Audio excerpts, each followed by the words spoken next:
Wednesday afternoon session, the first Wednesday afternoon session, the Portland City Council, November 29th, 2017. Carla, please call the roll. Udaley. Here. Fritz. Here. Fish. Saltzman. Wheeler. Here. I read the full statement this morning. I'll just summarize it. Treat everyone with respect. There'll be opinions that are stated here that will not necessarily comport with your own opinion. That doesn't make it wrong. And everybody has a right to testify and to be heard and to be respected. So let's create a good, safe, and respectful environment for everyone. If for any reason somebody can't handle that, they'll be asked to leave. If they're asked to leave and they don't, they're subject to arrest for trespassing. Obviously, we don't want that to happen. If anybody is here as a lobbyist, council rules require you to please disclose that. If you're here representing an organization, that is certainly helpful as well. Traditionally, we do not take testimony on reports. I have made an exception this afternoon, so we will be taking public testimony. Usually we give 3 minutes, and I don't know, how many people do we have signed up, Carla? We don't have a sign-up sheet. Okay, well, if people would like to testify, find Carla. She's easy to find. She's right there. And we'll make a decision on how much testimony time. Plan for 2, and maybe it'll be 3, depending upon how much time people, or how many people have signed up. We ask you not to express yourselves verbally. Thumbs up if you like something, thumbs down if you don't. It tends to work really well. So with that, please read the first item. Item 1271, accept the 2017 Portland Historic Landmarks Commission State of the City Preservation Report. Commissioner Udaley. Thank you, Mayor. It's a pleasure to bring forward this afternoon the 2017 Historic Landmarks Commission's State of the City Preservation Report. This commission will be presenting their 9th annual report before council, but this commission has actually been operating in the city of Portland since about 1975, providing leadership and expertise on preservation and on maintaining and enhancing Portland's historical and architectural heritage. This report comes to council at an important time for the city and its historic overlay districts. With the residential construction and commercial building industry in full swing, development pressure is increasing, and Portland's older neighborhoods and commercial corridors are under pressure. Our historic neighborhoods deserve the appropriate protection, and the development community deserve predictability that will enable us to meet our density and housing production goals. The Historic Landmarks Commission, sorry everyone, I've got a cold, continues to advocate for protection of the city's older building stock and for fair and predictable reviews. I look forward to hearing more today from the commission members and interested public, and am committed to supporting the commission in all of its efforts. Commission Chair Kirk Ranzetta and Vice Chair Kristen Miner are here to present the report. Yes, they are. Welcome, commissioners. Good afternoon. Good afternoon. And my name is Kirk Ranzetta, and I'm joined by Kristen Miner. And there are also most of the other landmarks commissioners in the audience today. Great, excellent, thank you. Yeah. If you would stand up just to, thank you. Karen Carl, I'd like to call out specifically Karen Carlson. This is actually her final I guess, week or so of being on the commission after 8 years of service. So I think it's fairly significant because she has been really integral in the preparation of these reports and made them a heck of a lot more readable and better to look at, certainly, since I've been on the commission. I really want to thank City Council for the... Suspend the rules and offer our congratulations. Absolutely. Thank you.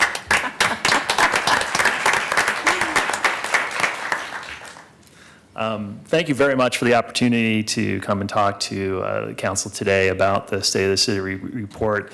In the introductory letter, I really wanted to highlight the folks of the city of Portland and their endeavors to conserve the built environment. Outside of what we do at the Historic Landmarks Commission, outside of what City Council does, and outside of what other organizations do that are dedicated to preservation. It's really the bottom line is that the folks of Portland individually often undertake efforts to conserve our heritage without the expectation of recompense sometimes. And I think that it was important to me to, as my final year as chair, to make sure that message got sent across to our political decision makers too, because I think we're at a critical time now where I think that we need to kind of lift up the folks of Portland to kind of take historic preservation to the next level. And I think that's the primary message of our report this year. I wanted to highlight also that we are a commission of 7 members. And we have several new members who've come on the board fairly recently. And we continue to change and evolve over time with a great number of folks with very specialized and very high level expertise in the field. I also wanted to have a shout out to our staff on the commission, both Hillary Adam and Brandon Spencer Hartle, who have provided us with very great guidance over the past couple years, several years, in their service to the commission. This is just a very quick and dirty map of Portland's designated historic resources, just to kind of give you the impression of where they are located. These are the designated resources, so they include historic districts and as well as individual properties. And what you'll see from that distribution is that they are largely centered on the west side, as well as in some of the pockets of districts that we have, such as Irvington and Ladd's Addition, and then also the other big one is Mount Tabor. But what you'll also notice is that there is some fairly significant blank spots in the city where there are very few designated resources, more specifically to the east side of 82nd, and then also south, largely of Division. When you look at the distribution of resources, they definitely peter out the further you go away from Center City. Before you move from that for staff, there's another 2 miles of Portland below where it's being cut off. So if we could possibly have the, talking to staff, it's obviously not your provision. I'd really like to be able to look at what's in the whole city rather than getting chopped off at Vermont. Right. Definitely agree to that. And if I might just add that doesn't mean that there aren't historic resources in those areas. It just means they haven't been designated. Right. And we'll be talking about kind of the need for the update of the HRI. That's one of the reasons why we'd really like to have that updated, is to get a better understanding of what's out there, because it's largely not understood at this point. Over the past year, we've had a number of different accomplishments with City Council's signature. We now have the new Chinatown, Japantown Historic District guidelines. We've also provided several correspondence and advocacy pieces to City Council, as well as to BDS and BPS staff on the 2035 comprehensive plan, the DOZA, the residential infill project, as well as several pieces of legislation and rulemaking, including House Bill 2007, Goal 5 rule changes, and some other ongoing legislative work. We've had quite a few public hearings this year. We've had 26 public hearings that you'll see the breakdown in the slide. We've also had a commission retreat with city staff, and we were also joined by Commissioner Udaley's chief of staff to kind of sit in and understand some of the range of issues that we've been experiencing over the past year. Staff should be commended for the number of different cases that they've been experiencing over the past year. It's certainly an uptick over the past several years in terms of the number of applications for Type 1, Type 1X, and Type 2 applications. We've also been reaching across the aisle to some of the other commissions, including the Design Commission, as well as the Planning and Sustainability Commission. We get together just to kind of understand some of the broader issues that each of the commissions are facing within the development world. And we've also been fortunate enough to be presented or to be working on the Historic Resource Inventory Plan, which was fortunately funded this past year. Might I borrow that? Perfect. And now we're going to highlight a few issues, 5 of them to be specific, and we'll start here with public perception. Now, this is an interesting one because over the past year, or maybe a little more, it seems that there have been a lot of kind of unfair accusations lobbied, especially at historic districts, but even preservation as a whole, that it represented people who kind of wanted to just pull up the ladder, that maybe it was keeping out the wrong kind of people, perhaps NIMBYs, or blocking density. Kind of clipped out a few headlines just as examples there on the bottom. And the Portland Historic Landmarks Commission is on record supporting added density in all of our historic districts. If that density is secondary to the historic pattern and the buildings. So it's really the zoning that prevents density, not any historic designation. And because of this, we do recommend that the 2035 comp plan should include some additional incentivizing tools to promote adaptive reuse. We also wish to remind Council how important it is for an updated historic resources inventory so that we do, we can even know what's historically significant, especially in areas that have never been surveyed. The last HRI, or Historic Resources Inventory, was in the early 80s. That was a long time ago.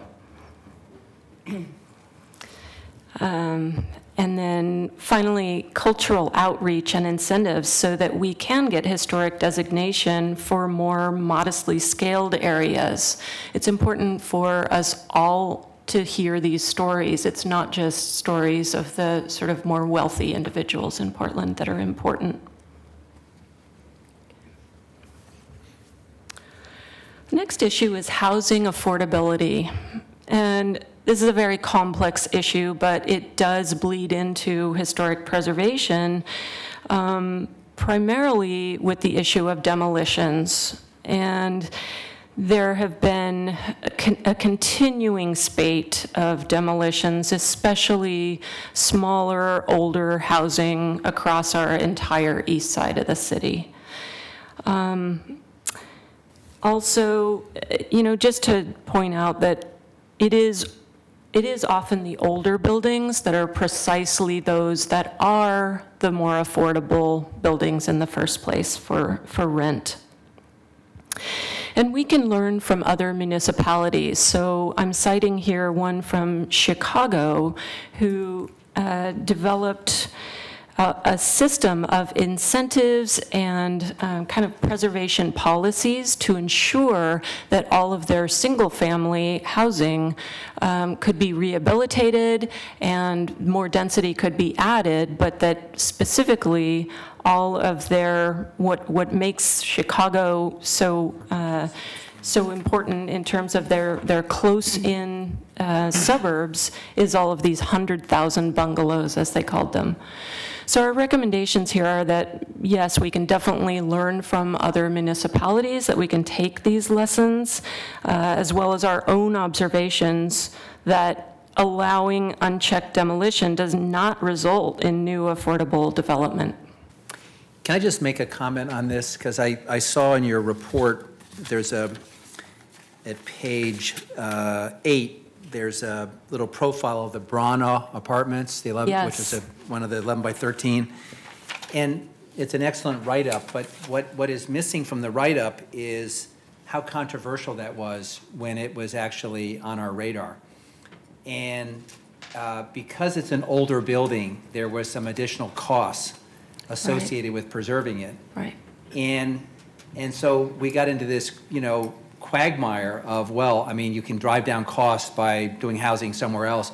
as if there was an infinite supply of replacement land, an infinite supply of replacement dollars to build housing, and that there was actually an apples to apples.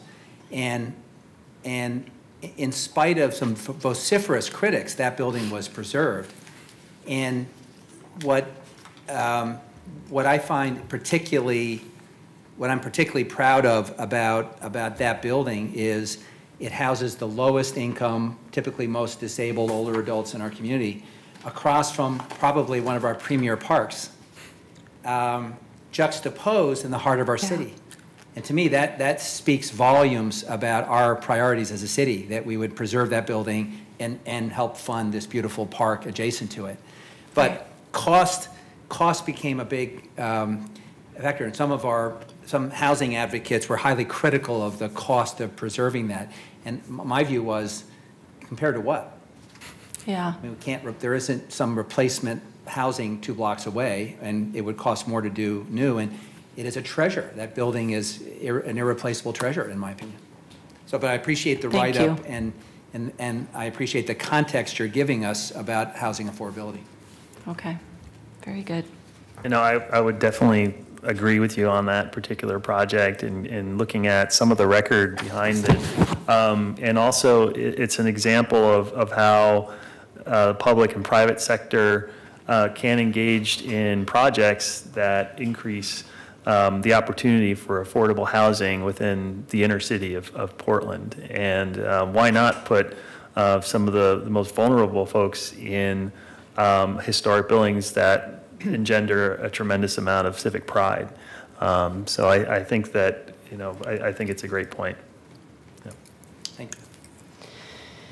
And before I move to the next slide, I just wanted to make one more point that the Portland Historic Landmarks Commission definitely has talked about and volunteered to be kind of part of a working group to really work on further incentives that prioritize the retention of housing. And these are complex issues. There's no question that sometimes it can be cost, sometimes it can be, lead paint. There are issues, but we would like to volunteer to be part of a working group to continue to work on incentives.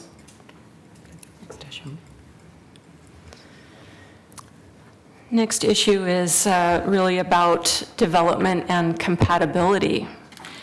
Compatibility is a critical component of historic resource reviews, which is what we do. And specifically in historic districts, everything within a certain boundary is meant to retain a visual coherency. So it's meant to be understood as a whole. And that's why compatibility is so critical for most of the new projects that we review in a historic district. We have pointed out that height, massing, and volume are a big part of compatibility. And providing maximum heights or FARs that are way above those in a historic district tends to put us in a contentious situation, because sometimes we have to say no at a fairly late stage in design where a developer might already be counting on achieving those maximums. How could that be addressed? How do you see that being better addressed? Well, the first recommendation is that we are asking you to consider lowering some of the heights, especially in central city historic districts, to be a little closer to those of the historic buildings. And also just it's not only lowering them, but making them more uniform within the district. Some of those districts, such as the Japantown, Chinatown, are currently have kind of wildly differential heights, which really have nothing to do with the historic district and the reason why it is a historic district. So we're looking for uniformity as well as somewhat lowered heights. We don't mind working through contentious issues, but it's best just to limit that. Well, it's important to set the playing field and set expectations. So I hope you'll be coming back in the hearings on that and making your point again. Yes, we will. We will. Can I just make an observation about uniformity? Because there's a whole school of thought that we've been hearing from. Mark Edlin is probably a good example, but there are others. And I'm going back many years. The last time we took up the cast iron district and some zoning changes. And some very thoughtful people in our community have made the case that having different heights and shapes and uses, even in a historic district, helps enliven places that are otherwise at risk of their continued fate currently, which is too many vacant spaces that are Absolutely. dedicated for parking, and others. And I've struggled with this myself because I completely understand what you're saying in terms of context. And when you look at some of your earlier slides, there's some buildings that really are just an insult to the character of the neighborhood they've been built in. But I'm also thinking that where the market has not been very helpful in generating activity within some of these districts, do you create a little flexibility in height and in style to enliven and activate a district? And at what point does that tip into actually potentially robbing us of the historic designation? I mean, that's and Mark Edlin's no slouch, so when he comes in and makes his case, we pay attention, but I'm torn between these competing views. Yeah, I mean, I think that particularly in the Chinatown Historic District, you're dealing with a district where the contributing, non-contributing status is roughly 50-50. And as soon as it starts dipping below that 50% mark is when the integrity of the district really gets called into question. But I would agree with you that in terms of our consideration of height, we also kind of take into account context as well. So if there are taller buildings within a specific area close to where a proposed development is, that is something that we do take into account. So but I think the idea behind uniformity helps to kind of establish expectations in terms of what the developer is expecting when they come in through the door for a proposed development. But we have been, I think, open to additional height when it's sensitive to context. It's when you see the real disproportionate relationship between buildings is when the issue, I think, of compatibility becomes foremost in our own minds, and there's not anything around it to kind of help it be more of a part of the neighborhood, so to speak. Thank you. I think we Okay. can move on. Yeah. Okay. So resiliency and sustainability. Let's see, as we acknowledge and prepare for the potential of a big seismic event, I think it's worth just a reminder that historic buildings and resources are really valuable. And they're not only valuable now, and some of the reasons for that are those places set the mood and the character in areas of our city. They encourage tourism and affordable housing in some cases, but they're also valuable later. And I have never been through a big disaster myself, but I have done some reading, and there are many studies that after a disaster event, those places are what help reorient people and remind people kind of who they are and where they are, and to want to rebuild. So we are really asking not only, again, for more funding so that the HRI can really begin to be implemented in areas around our city, but also for better solutions and incentives for owners of URMs. That's unreinforced masonry buildings. Those are a difficult question because it does take quite a bit of money to structurally support such buildings, but many of those are historically important, and we should put resources where we can. And then finally, just that disaster planning in general across the city, which we've done a lot of at the city and local level, should include designated historic resources. Could you be a little more specific on that? What do you mean by that? Just help me understand a few more talking points. Yeah. Sure. Historic resources get a special consideration from FEMA, especially when in a post-disaster event, FEMA will come in and try to decide, or hopefully the work is already done for them, which resources should really get their first attention. And if we have our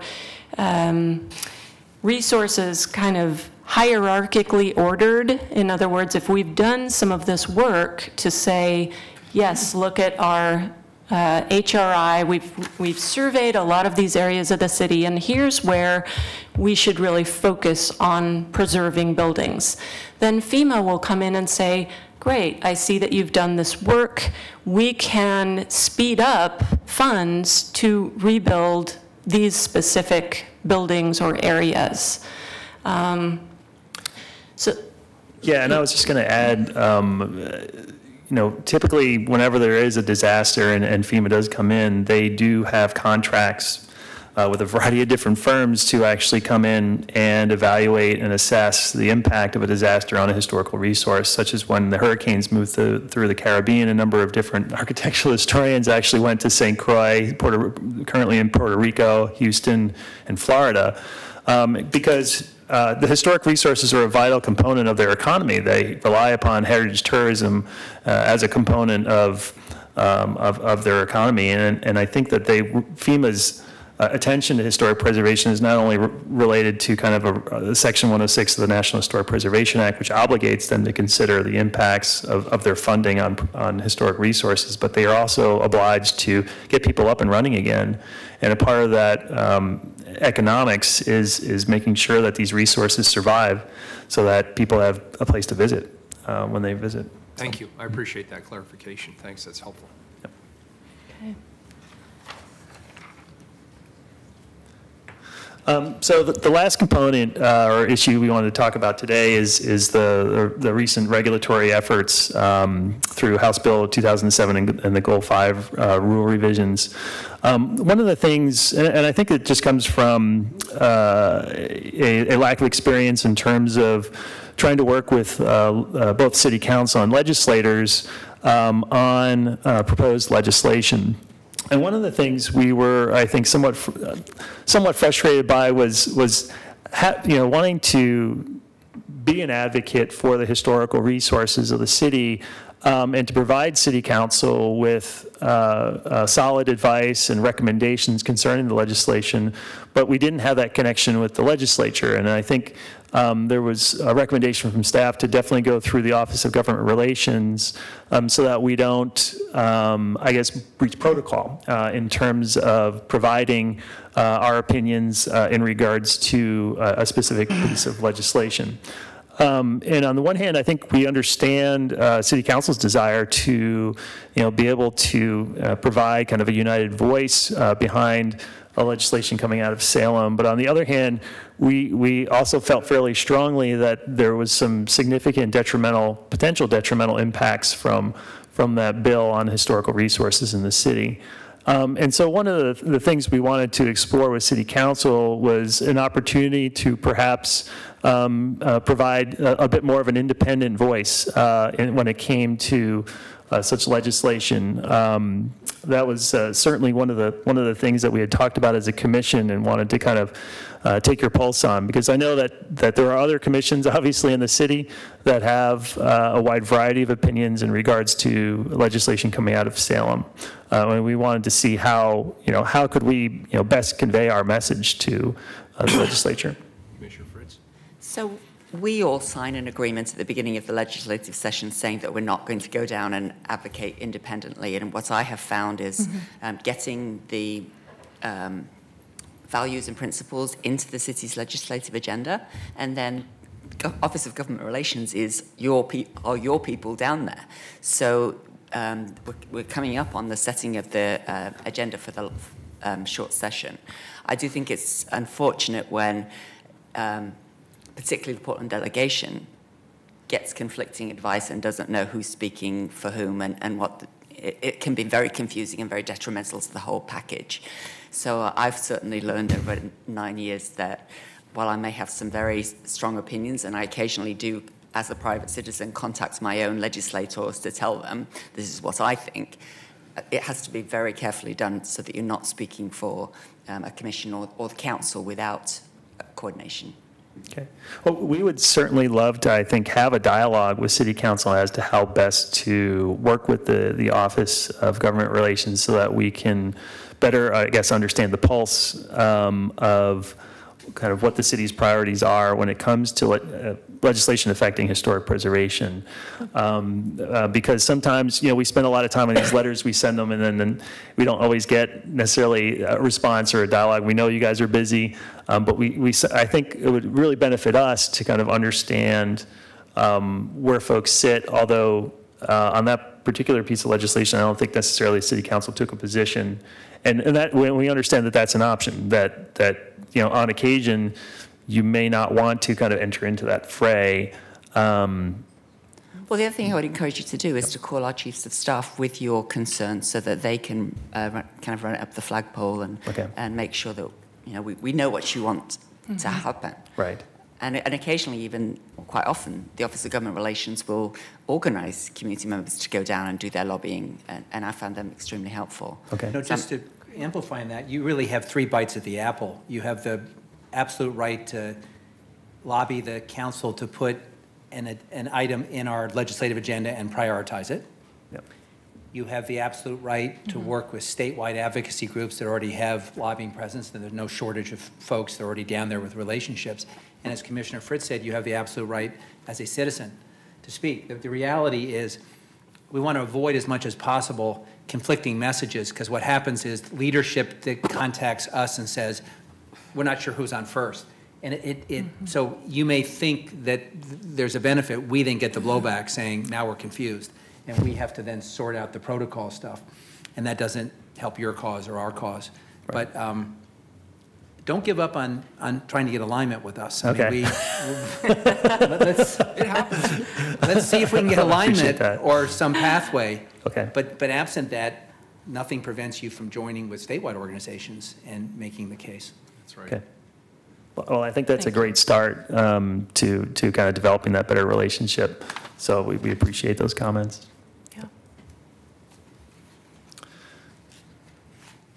Can I ask you a question about this funding mechanism for preserving unreinforced masonry buildings? So that's one of your recommendations. Yes. Are you coming to it, or already? No, we kind of covered it under the resiliency. So I have an idea where Yeah. we might get some money, but I don't want to. Great. I don't want to get sideways. I don't want to get sideways with the mayor in this setting. So the question I want to ask you is, what thoughts have you come up with? What are some ideas that you have as to where we could find some resources and set them aside? Because I actually think a fund to prevent the kind of demolitions or demolition by neglect and things that we're likely to see is a good idea. Plus, if we have public funding, we can put a string attached. So if it's low cost, affordable art space and someone wants some assistance, we might be able to get a covenant that says you'll continue to offer the space, for 15 years or whatever. What have you thought about where we could get the resources? We've only had general discussions about incentives, not necessarily targeted for URMs at the commission level. I mean, I think we would be very, very interested to be, a part of a work group. But the discussions we've had with around incentives have, of course, touched on systems development charges and how those can be kind of targeted towards, perhaps owners who keep an existing building and then add more, especially if it's housing. I should add that BPS and BDS should really have a collaborative relationship to working on that, on SDC charges. I know that that's kind of been a no man's land for them. But I think that could be a very effective single incentive.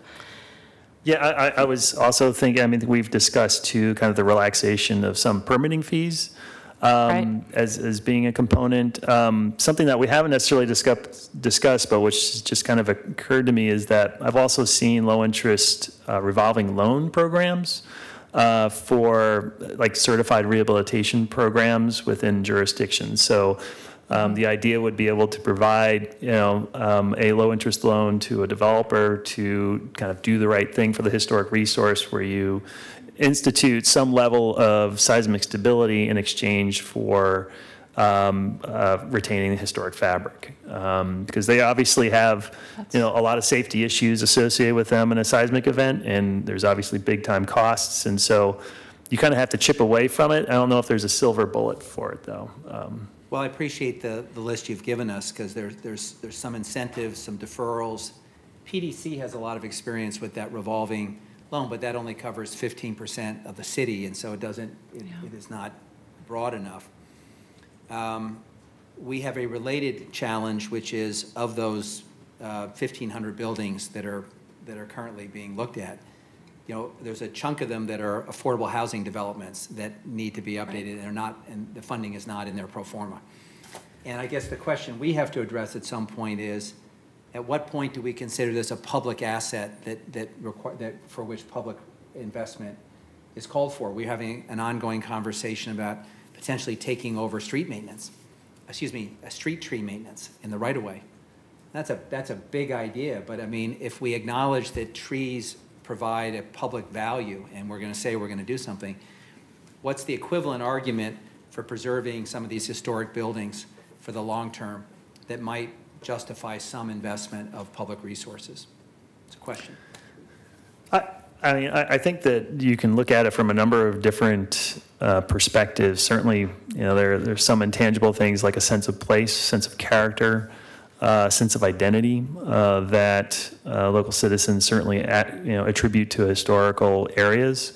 But then there's also some of the kind of more hard economic terms that when you rehabilitate a building, you're typically creating more jobs, for instance, because you're putting less of an emphasis on new building materials. So you're exchanging higher costs if you were to do new construction when you compare it to a rehabilitation. You're spending more on jobs but less on materials. And so there are ways, I think, of providing that economic justification for historic preservation, and in addition to heritage tourism being another component where there is a little bit more of an active, more public appreciation for a resource.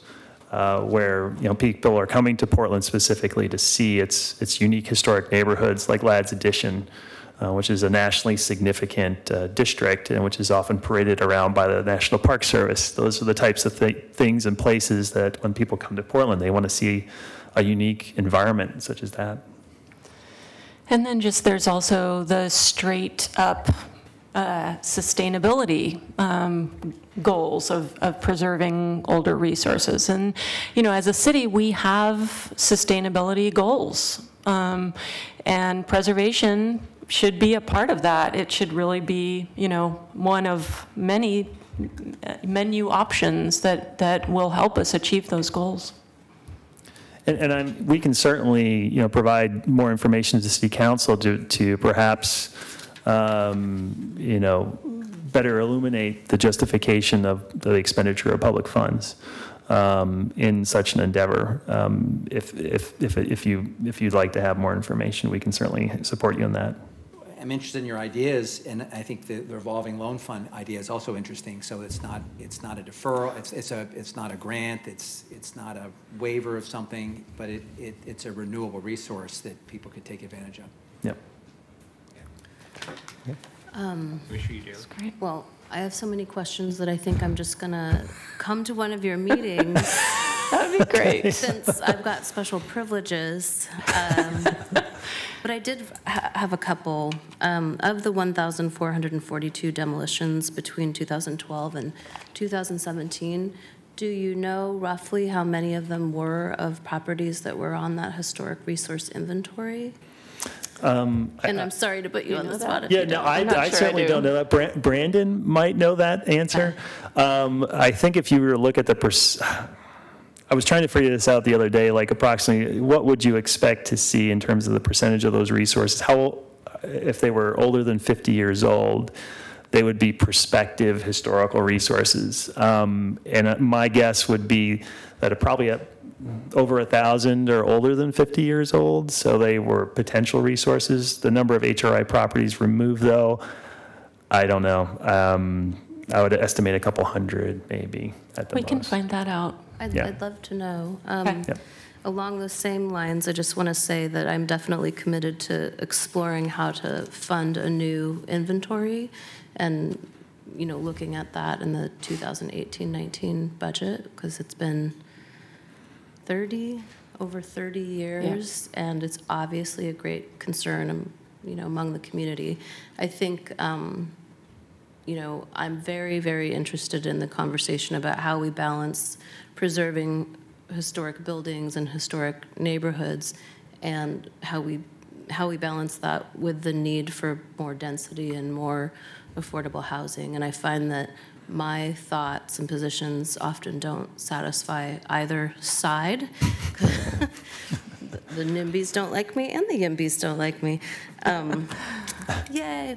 But I will persevere and really look forward to getting to dig into that conversation with you guys. Great. Thank you. Yeah. Appreciate that. We just got a couple more slides, and then we'll... Oh, I thought you were done.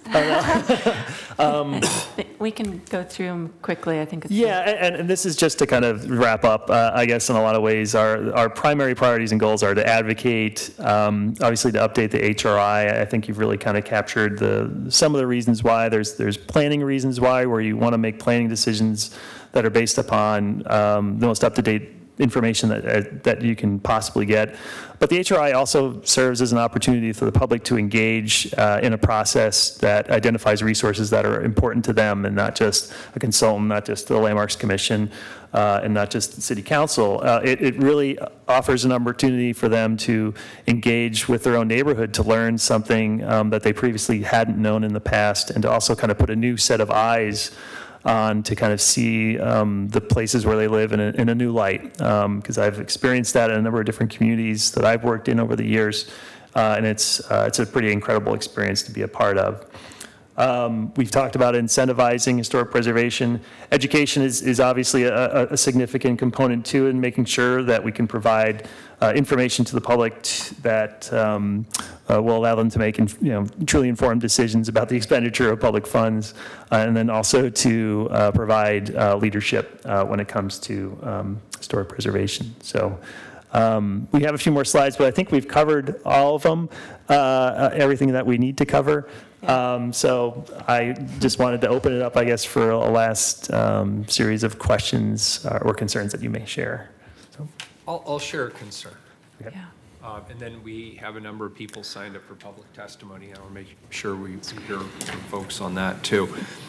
I'm involved in 3 separate processes that need to be collapsed into one conversation. And somebody up here, maybe it was Commissioner Daly, mentioned it. There are real trade-offs here. And I think it's naive for us to assume there are not real trade-offs. And the hard part here is drawing the lines. Where is the trade-off?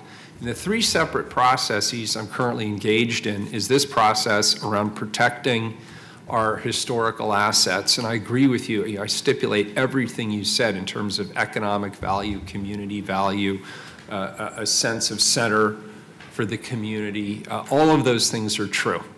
And when I think of our iconic assets, those are our iconic assets, right? But I'm also involved in a conversation around a housing emergency. And there is often a competition between historical preservation and maintaining those assets. And that is a very real trade-off. And you showed a slide of a building that was a victim of one of those trade-offs. In this case, it was the cost of preserving an asset versus the value of commercial space, and the asset lost. And then there's this other very real concern around health and safety, knowing that we are now in a fault zone. And many of you were here and had the opportunity to hear the mayor of Christchurch come in and talk about the experience of her community in the wake of a major earthquake and what happened with unreinforced masonry buildings and what that meant for life and safety. And so at some point, these three conversations have to come together. And we have to work and help advise this body not to have three separate conversations with three separate outcomes, but one conversation where we work together to do the best job we can to draw the lines and make the right set of priorities. Not all unreinforced masonry should be preserved and protected. Some of it's junk, and it should probably be scraped and could be used for a better and higher use to the community's value. Others are assets that are literally irreplaceable and should be preserved and should be protected. And we should have the process in place to do that. And I agree with Commissioner Daly. I think it's sort of a shame that we haven't bothered to update the resource inventory since I was in high school. And that was not recently, unfortunately. And so I appreciate the presentation. I think it's a great presentation, and it's thought-provoking, and it's raising some good issues. So to be continued. I don't know if people have other questions before we get to public testimony. I'll just have a couple more. I do want to mention that we do have public testimony on the report, which we haven't been taking recently, but I understand these individuals were invited by BDS. That's so correct. And that is why I'm making an exception and allowing public testimony on this particular report. I just wanted to clarify that for the audience. Yeah, just to kind of wrap up what we've already talked about, I think your input on issues around balancing historic districts or mitigating unintended consequences of historic districts with zoning, with smart zoning, our residential infill policy, which I'm hearing wildly conflicting feedback on. I hope that it's a way for us to encourage preserving older homes while providing kind of a lower impact way to increase density.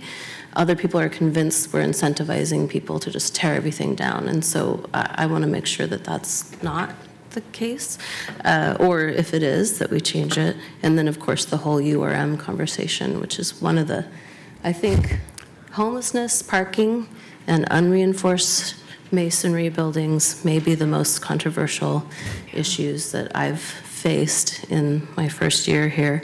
And I don't know, I was Googling this while you were talking about financing, and you may have already articulated. Did you talk about our CPACE program? No. So we have the property assessed program in Multnomah County. It's for commercial buildings, so it only applies to commercial and multifamily of 5 units or more. And it's for green and energy efficiency, but they added seismic retrofits. So that's a really useful tool for some property owners. That's it. I want to just respond to one thing the mayor said. And you were in high school, I think, when this thing was last updated. My parents were actually debating whether to have another child, so it was a different time. I was in middle school. Not kidding. So I've been on the council for 9 years, and I just want to acknowledge another dynamic which is very powerful. 8 or 9 years ago, the constant refrain in this building was, we struck a deal on the urban growth boundary, and we said, we're going to draw a boundary to protect what's on the outside, but we're going to protect the integrity of historical neighborhoods on the inside. And we were going to strike a balance. And actually, the most eloquent person that used to say that on a regular basis here, in my opinion, was Randy Leonard. And whether you like Randy or not, Randy was a historian, and he would go back over the discussion about the urban growth boundary. And we said, we're going to put this boundary, protect some farmland, but we're also going to make an accommodation to protect the integrity of our R5 neighborhoods. That was pretty standard fare around here. I'm not saying anything was. Yeah. 8 or 9 years later, we're talking about revisiting every assumption we ever made about neighborhoods and about what we allow. And we're doing so under the context of an emergency, which gives us more flexibility. My only point that I want to add to this is I don't want this to be too easy to reconcile all these things. I think we have competing values that we have to reconcile, but I don't want personally one particular frame to carry the day. I think it's a healthy process to balance these things and to have this debate and then figure out where we go. And that may not be shared by everybody, but yes, we can get clarity and we can rationalize some of these rules. But we're really talking about harmonizing, in some cases, competing values or things that don't quite fit together. And what I find is that it has the effect of making our discussions richer because we're having to sort of balance, and there's no right answer. But it was a very different conversation 8 years ago. I mean, it was fundamentally different, and the urban growth boundary discussion guided a little bit of our view. And now we've opened up just about everything, and times change. But I think that's also why we're hearing so much anxiety from the community, because they're not clear about what the rules are anymore. People aren't sure where we're headed, and there's a growing movement that I think if they had the choice, people would put up a barrier to prevent people from coming into our city.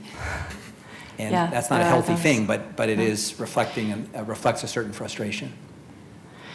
And I would agree with everything that you said, that there really are no easy answers. I think what the Historic Landmarks Commission would really like, though, is to have a voice in these conversations and to be able to contribute our opinions, and that's something we've been able to do, to some degree. But certainly, I also agree with the mayor. Not every building is worth preserving.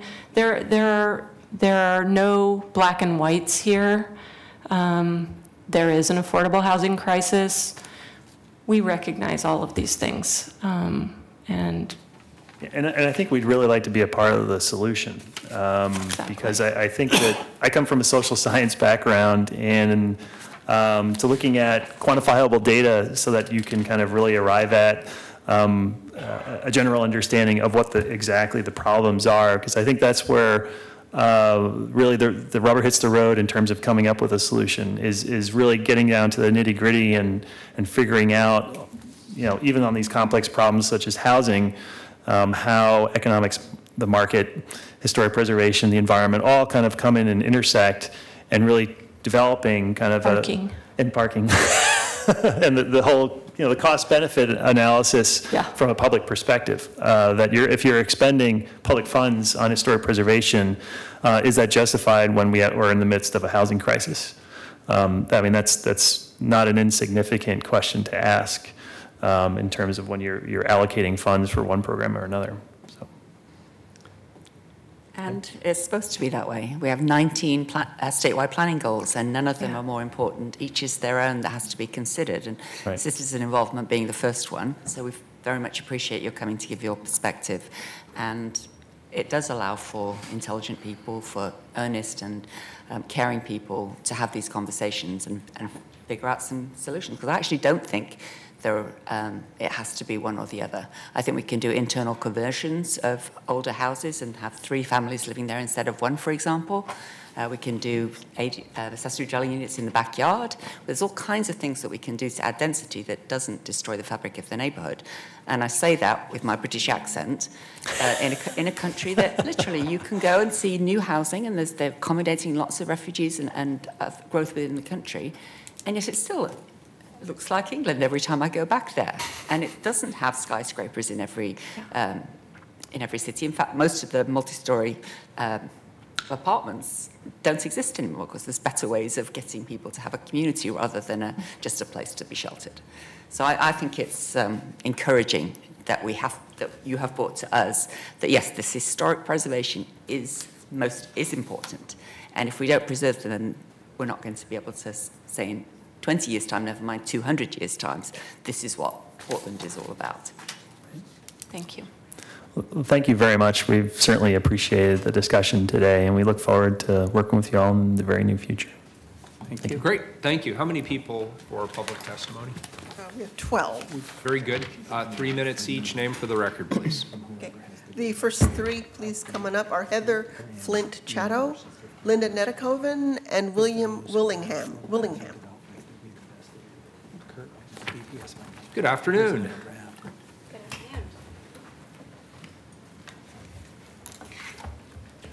Would you like to go ahead and start? Sure. Thank you. Forgive me, I'm going to read a little bit from That's something fine. I've already written. My name is Heather Flint Chatto. I'm an urban designer and urban planner and have been doing environmental green building work for the last 17 years. And for the last 4 years, we've been leading, Linda Nedekoven and I, along with a coalition of 4 different neighborhood associations and business associations to foster more community engagement and education around design and empower our community to have a greater voice in the planning process as part of the Division Design Initiative. Welcome to learn more about that on our website, divisiondesigninitiative.org. So we have been developing design guidelines as part of that process, really trying to have clearer clarification of what our goals and priorities are. So as we've been tracking this, we've identified a lot of critical issues that were beyond just what was happening on Division, but also across the city as a whole. We've done surveys, walking tours, 2 years of open public committee meetings and things like that. So this is very relevant because a lot of our streetcar era main streets are not necessarily designated as historic, but provide a really important, rich fabric that is the identity and our sense of place. And I'm very, very concerned, and I think many are, that we are losing our soul, that we are losing what makes us the creative cultural hub that has been our legacy of really good planning. This has been our mecca of sustainability, and that is one of the reasons I have loved this city. And I have to say, my love affair is wavering at times. I still feel it in many parts of the city, but I feel personally very impacted, as I see many other people. And if you were to go and look at our survey, which we submitted to the city, 300 people responded, very deeply concerned about the character and lack of context that our new development is showing. So as we I want to really just appreciate the work that this preservation report has highlighted, and request that you consider that there might need to be something different for our streetcar era historic main streets. This is something that's beyond Southeast, but Belmont, Hawthorne, Division have a very similar character to Fremont and Alberta and many streets in Selwood. So I encourage you to look at the possibility of a different treatment, a form-based code, perhaps, a set of incentives that you already heard about. I didn't need to mention them because you already had a great list, but that perhaps that incentivization might also need something different, not only just for the main street, but an incentivization for the bigger streets, like in our neighborhood. For example, Powell is supposed to be one of our great civic corridors, and in our neighborhood, we'd like to see maybe potentially a shift to maybe pass on some of those bonuses of development there. So I really support the update to the historic resources inventory on a fast track process because we're losing so much so quickly, and also to give the opportunity to advocate more on behalf of our preservation. So I certainly would be happy to talk with any of you more if you're interested in learning more about our work. Very good. Thank you very much. Good afternoon.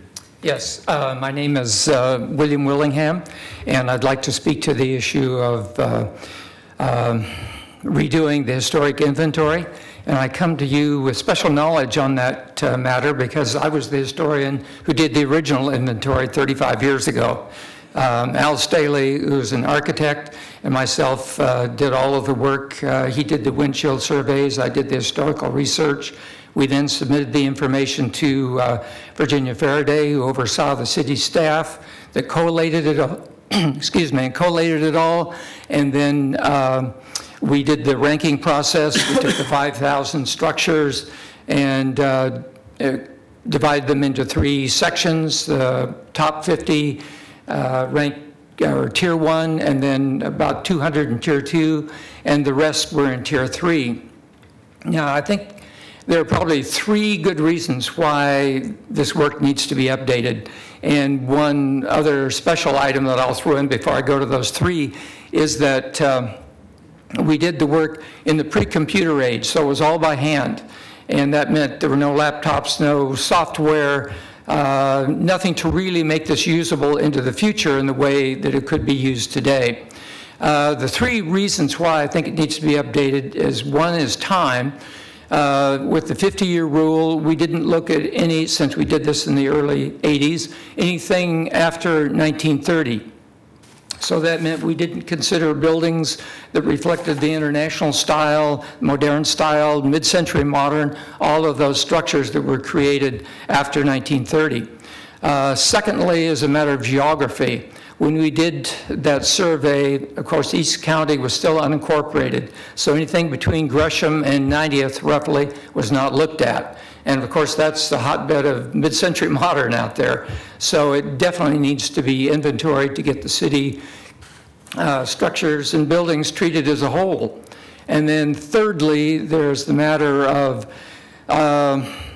subject approach that we used.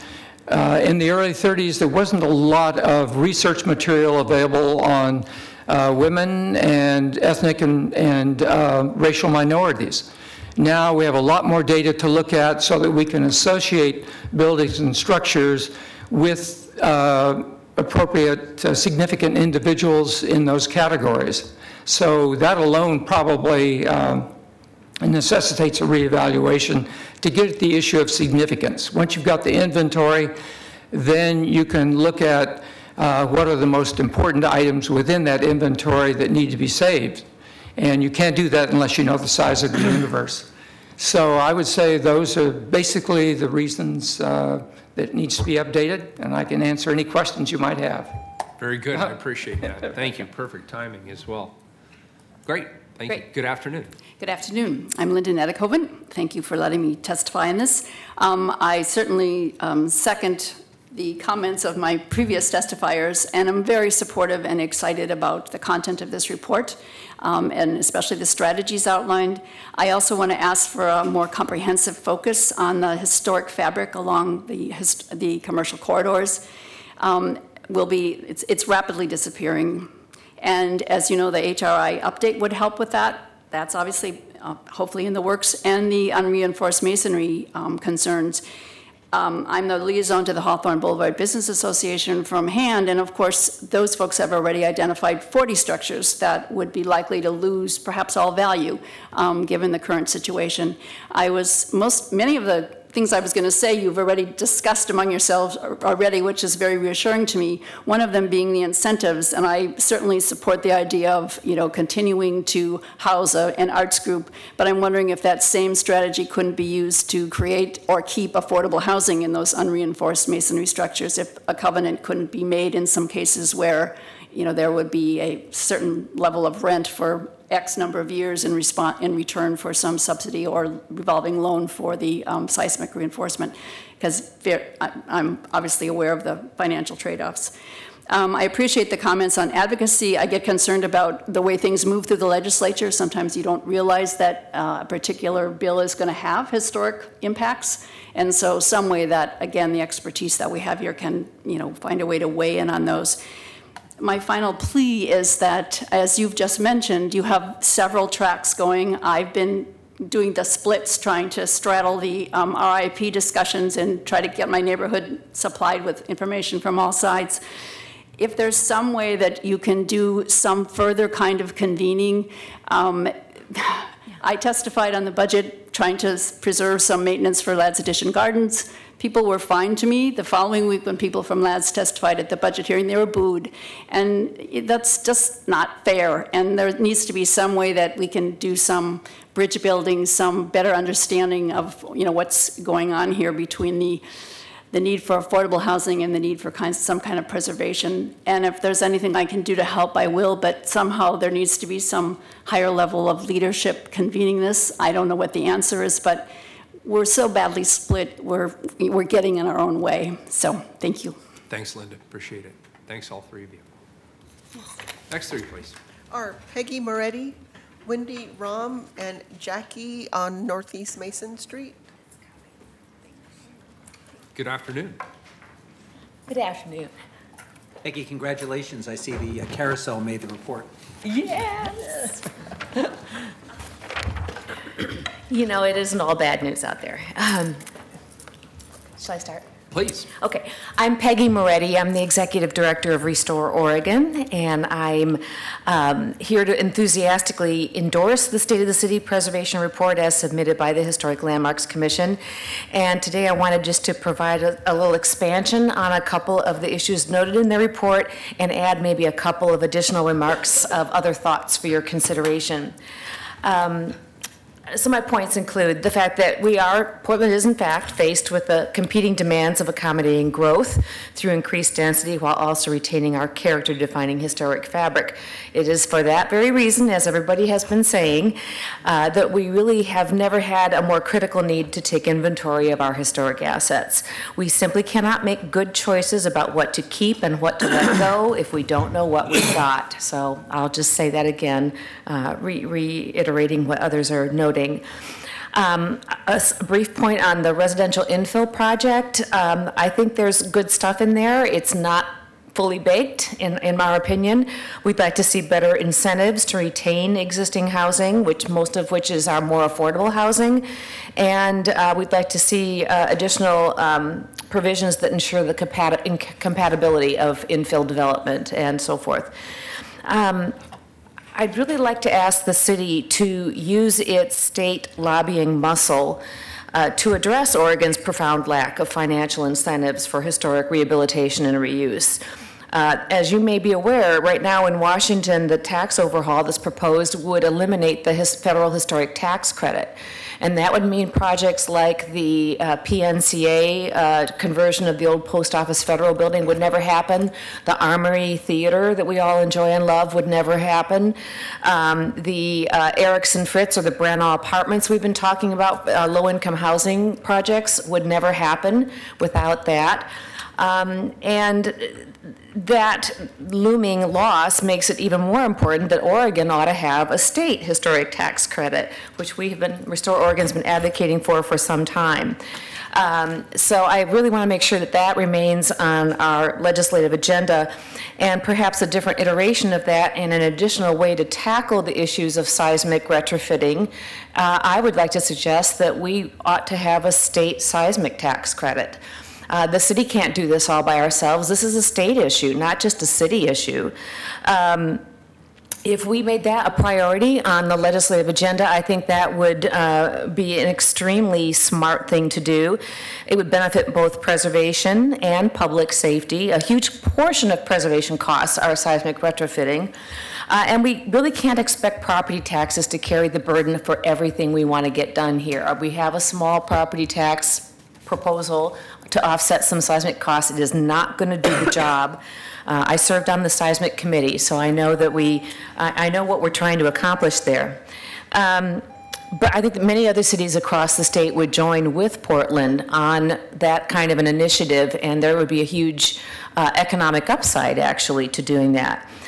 I think we've made some comments about preservation and affordability not being in conflict. We absolutely support additional density, the addition of middle housing in older and historic districts, ADUs, internal conversions. There are answers out there, and it's a false proposition that these good ideas don't need to be in conflict at all. And then there's one final thing. I know I'm slightly over time, but I think there's one thing that would also benefit Portland greatly that was not in the landmarks remarks. We need a demolition by neglect ordinance in this town.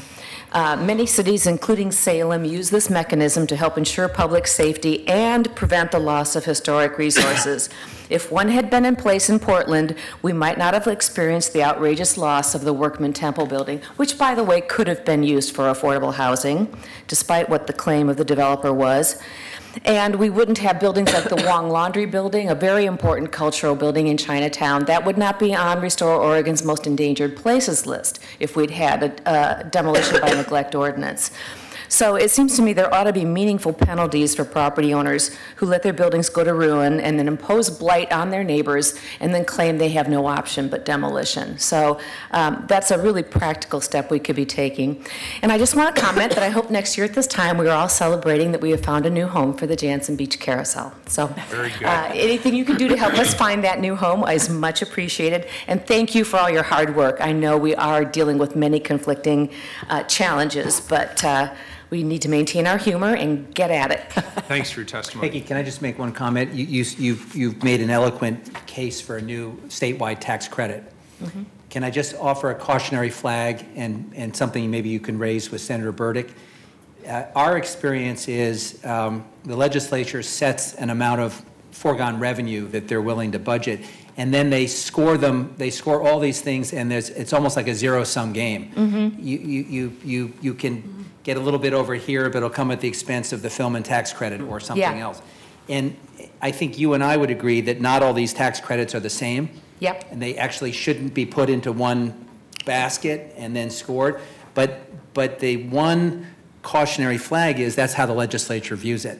And they set an amount of money, they compare them against each other, and then we may be working across purposes on some other tool that we need. Right. So just food for thought. Well, I'd like to think that they listen also to the mayors and city councils, and we have an awful lot of folks, I think, not just Portland, though, that really would appreciate this, the need for this. So. Right. Thank you. Good afternoon. Good afternoon. I'm Wendy Rahm, board member of the Bosco Milligan Foundation and a West End resident. First, I'd like to thank the council for adopting the robust historic preservation policies in the 2035 comp plan. Thank you very much. And I'm happy to be here to support all the goals and policies and recommendations contained in this report. I'm particularly appreciative of the inclusion of the West End neighborhood in the Portland Historic Watch List. I agree that the West End and the other areas on this list merit extra efforts both to raise awareness and to give better ways to improve our stewardship of these irreplaceable resources that give Portland its character. Among the many solid recommendations in this report, I'd like to highlight a few. I urge the council to look for funding to support and update the 1984 HRI, just like a lot of other people in the room. The Landmark Commission, I gather, is requesting an additional BPS staff member and seed funding. This is a critical first step in my view. Second, I urge the council to support the Historic Resource Code project, which will help us all make better decisions in the long run. Third, crafting solutions for property owners to undertake the necessary seismic upgrades and to encourage rehabilitation rather than demolition will be crucial to saving our heritage. One such solution is to support the state rehabilitation tax credits. I appreciate that comment from Commissioner Frist. As the report recommends, targeting more modest resources and more modest neighborhoods can minimize displacement of vulnerable communities. One such area is, surprisingly, is the West End, densely populated with affordable housing today. Affordable housing and historic preservation should proceed hand in hand. Finally, the Landmark Commission is, I gather, hindered in accomplishing its mission by not being able to advocate on behalf of the city historic resources without some complications. Allowing the Landmark Commissioners this ability will not only empower them to educate the public more effectively about the value of these resources, it will also allow them to testify in a timely manner in support of Portland's policies and regulations. Timely advocating should not be impaired. So I urge the council to adopt the report in its entirety, and thank you for letting me speak. Thank you. We appreciate it very much. Good afternoon. Good afternoon. I'm Jackie Peterson. I'm the Executive Director of the Portland Chinatown History Foundation. And I also want to thank all of you for the, I'll use again that word, robust preservation aspects in the 2035 plan. We appreciate it. I also, though, want to very much support all of the recommendations of the report today by Landmarks, and we really want to thank Landmarks for all of the effort that it has made and continues to make on behalf of the one historic district that we have in the city that does represent the history and the culture and the memories of one of Portland's major ethnic immigrant groups. I also want to say just a few words about the importance of updating the HRI. I mean, in listening to the commentary today, of which there was very little that I could disagree with, I want to sort of return to something that Commissioner Fish said about having lost our soul, or at least concerns about where we're going and how much has changed in 10 years. I think it would be really unfortunate to use, I mean, in any way, maybe even not consciously, what appears to be an emergency as a way to kind of junk or back away from policies that evolved over a very long time and very much was the signature of what Portland has been for more than 100 years. And I think we really need to think carefully about teasing out the very pieces of this emergency. I'm not sure that even pieces of this are incompatible, but there are parts of it that seem very volatile, that do seem to be incompatible, and they seem to kind of reside under the guise of language which isn't strictly speaking a housing emergency. So I think that one of the advantages to the HRI work seems to me to be renewing a conversation on the part of all Portlanders about what do we mean when we say we want to preserve the past, our neighborhoods. What does that mean? Does it mean, is it about architecture only?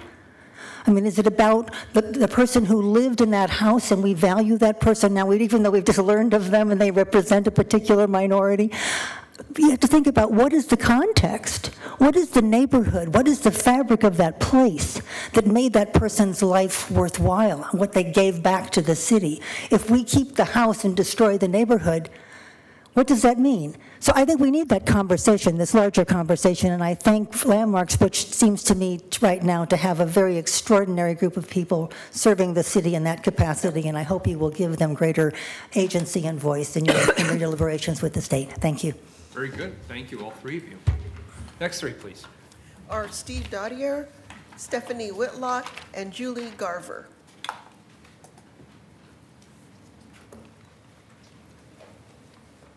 Good afternoon. Afternoon.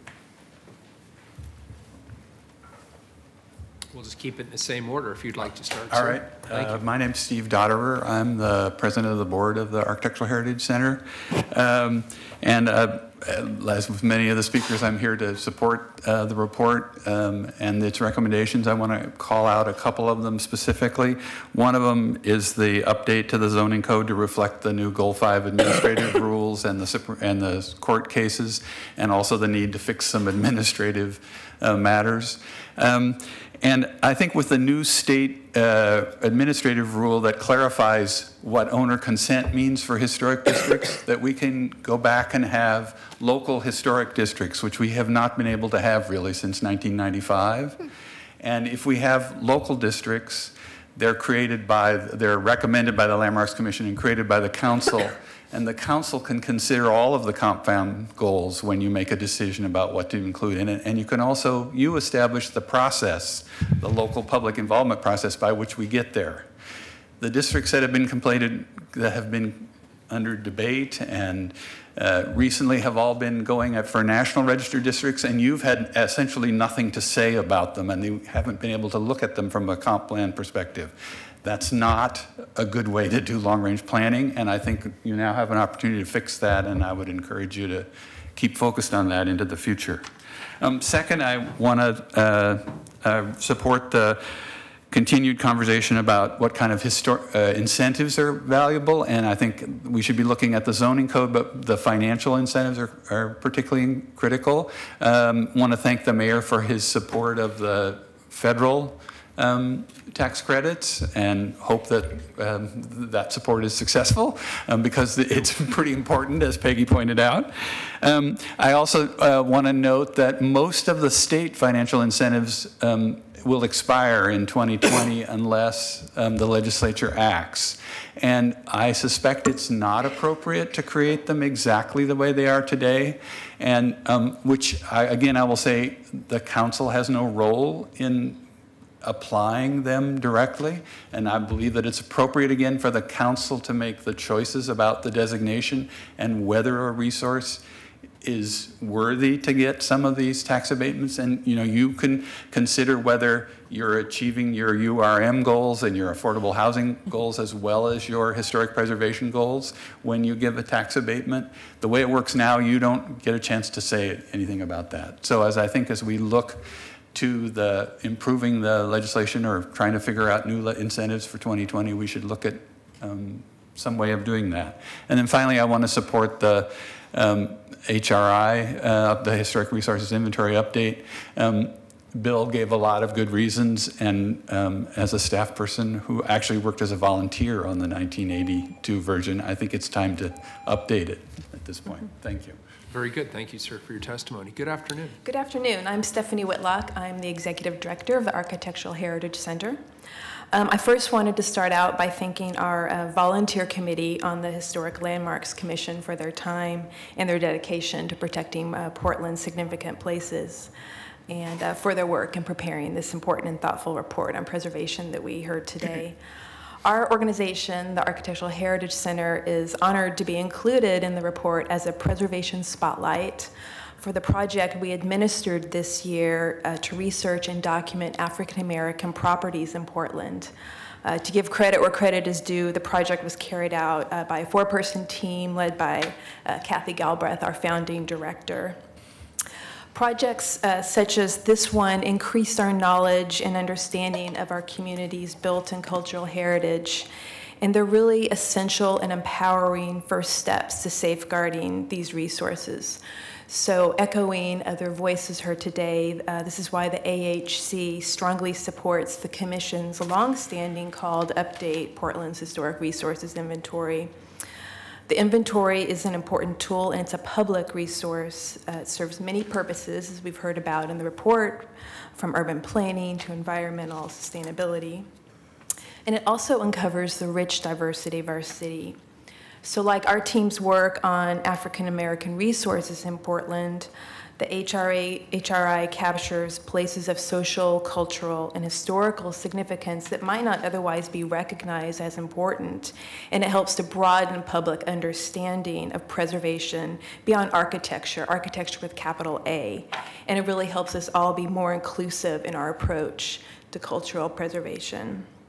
And as Mr. Willingham mentioned, today we have powerful new technologies available to us, not just to make the process more efficient and more sophisticated, but as Kirk said, just more participatory and more community building. The city of Los Angeles completed its inventory, and they did a terrific job with some great new open source software. I encourage you to check that out. BPS has invested in preliminary steps this year to update the inventory, as you know about, which is the great first steps, and we encourage you to continue to build on this momentum. We're encouraged by what we've heard today, so that's really terrific. Finally, as the year draws to a close, we just want to thank you all for your service to the city and your support of preservation. Very good.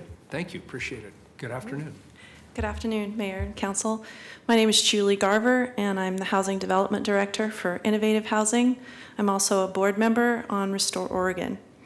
And I'm here today to support the report and the work of the commission and staff. It was very nicely done and great work over the year. Also, I want to be here to say historic preservation and affordable housing can go hand in hand. And there's been a lot of discussion about that. I've spent the last 13 years with Innovative Housing doing it. So we have done 7 historic building projects in Portland. 3 utilized federal historic tax credits. These buildings provide 339 affordable apartments for people and several commercial spaces within our city. The scope of our rehabilitation work has ranged from finishes and ADA work to gut rehabs and major seismic work. We've heard about the federal housing tax credits and that they are extremely vulnerable and in the tax plan discussions, and I wanted to express my appreciation for Mayor Wheeler making the protection of the federal HTC a top priority for city government relations team. So thank you for doing that, and I encourage everybody in the room to express our own individual support of that program too. I wanted to also mention the state historic tax credit. Peggy mentioned it a minute ago. We did a project called the Rich Building a few years ago, and it was on a shoestring budget, and we just pulled it off, but it was a small building. It had 34 units, and it was a really nice building in Old Town, but we couldn't use federal historic tax credits on it because it was just too small. It didn't have the historic basis that attracted investors to it, and so we couldn't use it. We could have used a state historic tax credit. And so for smaller properties especially, that tool would be really effective. Also echoing some other thoughts, I wanted to say that finding a source for funding seismic rehabilitations, I think, is going to be really important. And I know it's unpopular, but I'm going to make the pitch for some grants.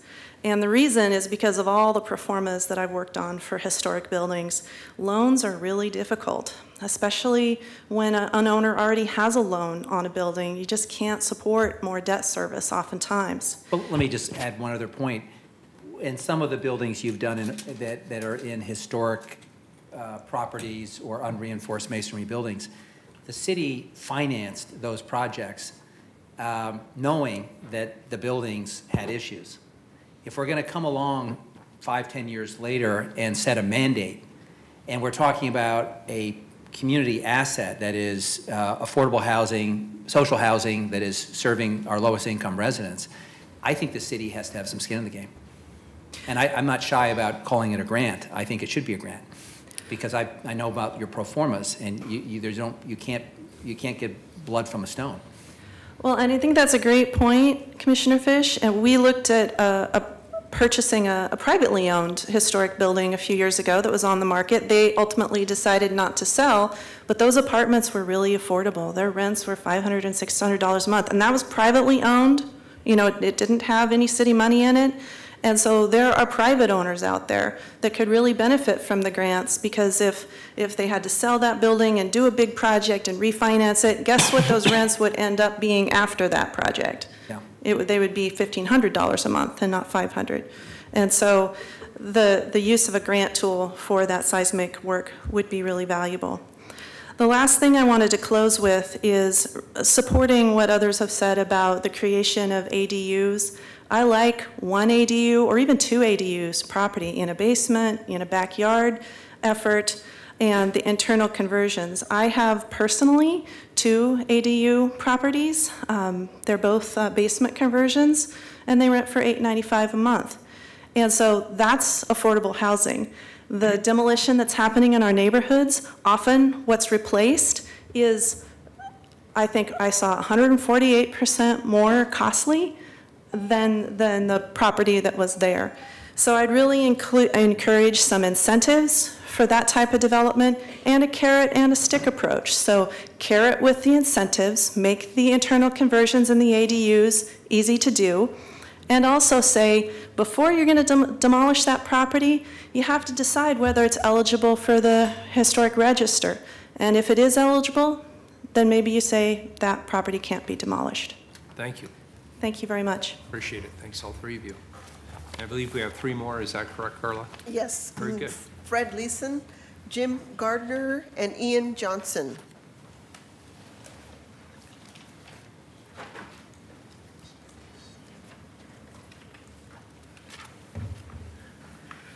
Good afternoon. Why don't you go ahead and start, sir?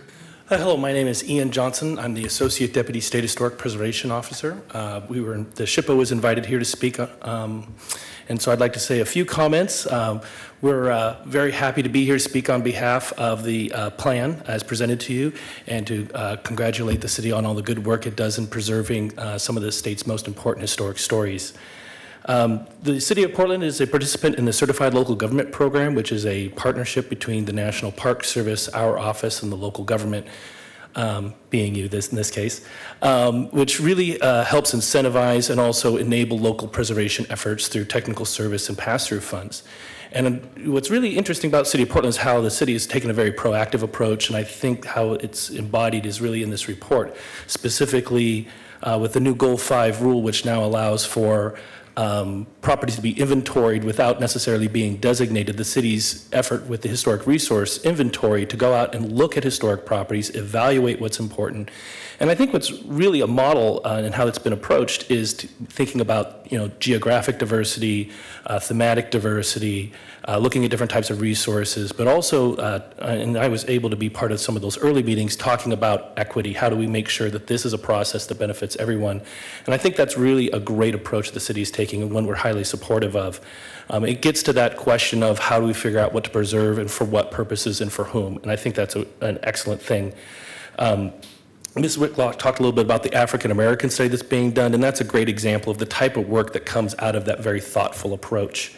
I think a real strength of the report, and especially the approach of the city, is the social consciousness in which historic preservation is addressed. Specifically, I think in this report, the question of unreinforced masonry buildings and affordable housing, yes, these are preservation issues, and it's appropriate to think about and address them in that way. But as the discussion has gone on today, it's, we all realize that there's broader concerns. And I think that this report and the Portland Landmarks Commission's approach to bringing all that in is very thoughtful, and certainly one to be commended and one we can support.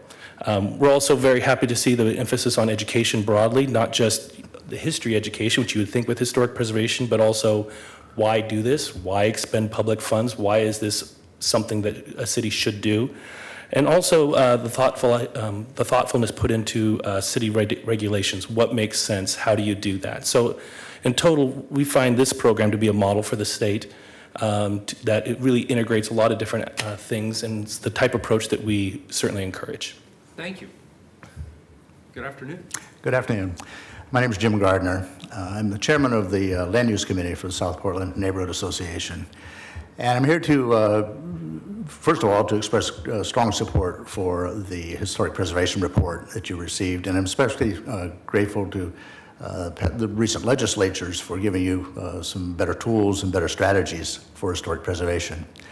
Actually, I'm here today to take the occasion to alert you to a problem that has very recently developed with the South Portland Historic District, which was actually one of Portland's very first historic districts.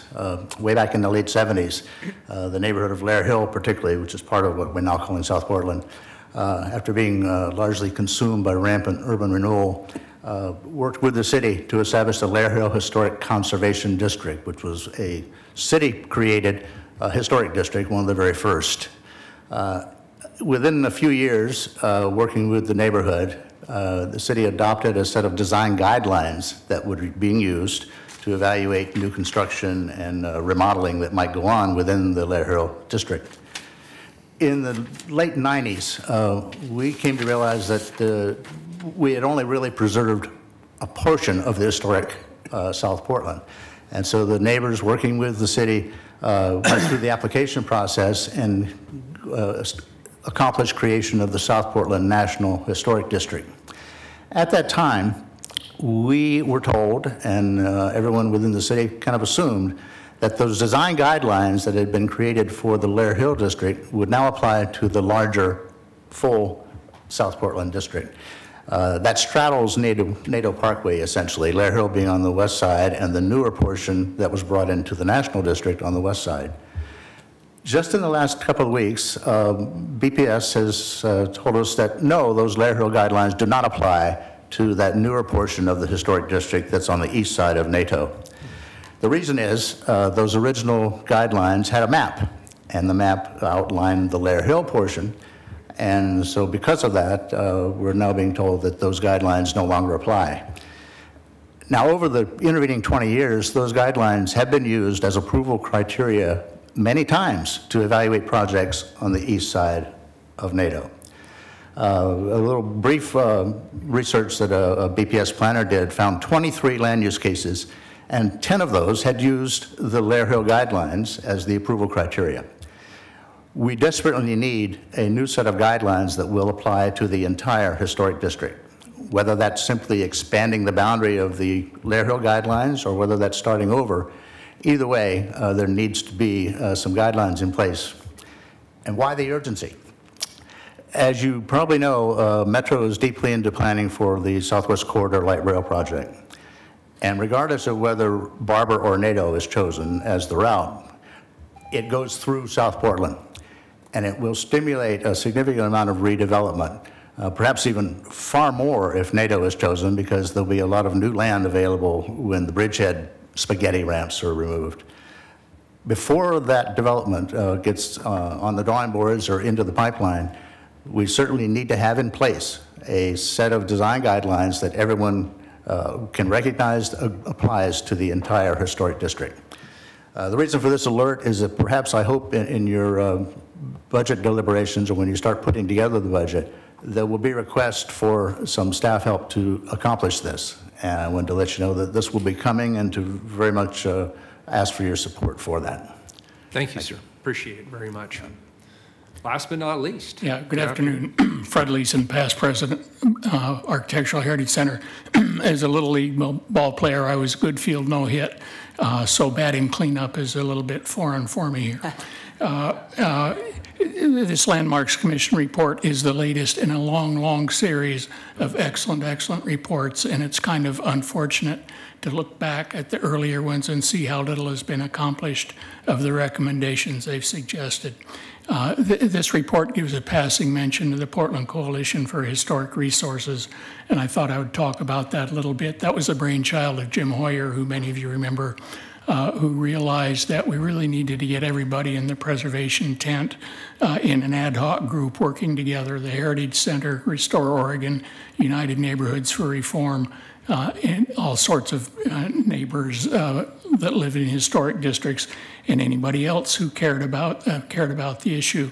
Our big battle was at the legislature at House Bill 2017, where Speaker Kotek, the Builders Association, and Thousand Friends of Oregon absolutely tried to eviscerate historic districts and historic design review. To her discredit, Representative Kotek also designed a process that absolutely minimized our opportunities to testify. Nevertheless, we took every opportunity we could. We met weekly. We talked to legislators individually. We bombarded them with emails. We took trips to Salem whenever the two opportunities we could. And in the end, the legislature was quite stunned about the support from for historic preservation, not only from Portland, but from Astoria and from Southern Oregon and from Eastern Oregon. And all the attacks on historic districts were flushed down the toilet. We fully expect that they will come back, but they know, I hope, when they do come back, they're in for a fight. I think there is a growing awareness in the city of Portland and around the state about the value of trying to protect our historic resources and the resources that give us a sense of place and make us difference. And we hope that the council will help us with that in the future. Thank you. Thank you. Appreciate it. Thanks to all three of you. Mayor, I move the report. Second. We have a motion from Commissioner Fish, a second from Commissioner Fritz. Any further discussion? Seeing none, please call the roll. Udaley? Well, I think we've already lost a couple of our commissioners, and I know that we already did a speedy recognition, but I do want to take another moment to thank the dedicated volunteers who serve on the commission. This commission meets at least twice a month, often for many hours as they review land use cases and provide advice. They are a hard-working group that include, and if I call your name and you're in the room, please stand up. Kirk Ranzetta, chair. Kristen Miner, our vice chair. Don't just stay standing. Matthew Roman, Wendy Chung, Annie Mahoney, Maya Foti, and Karen Carlson, who has already left and was already mentioned, is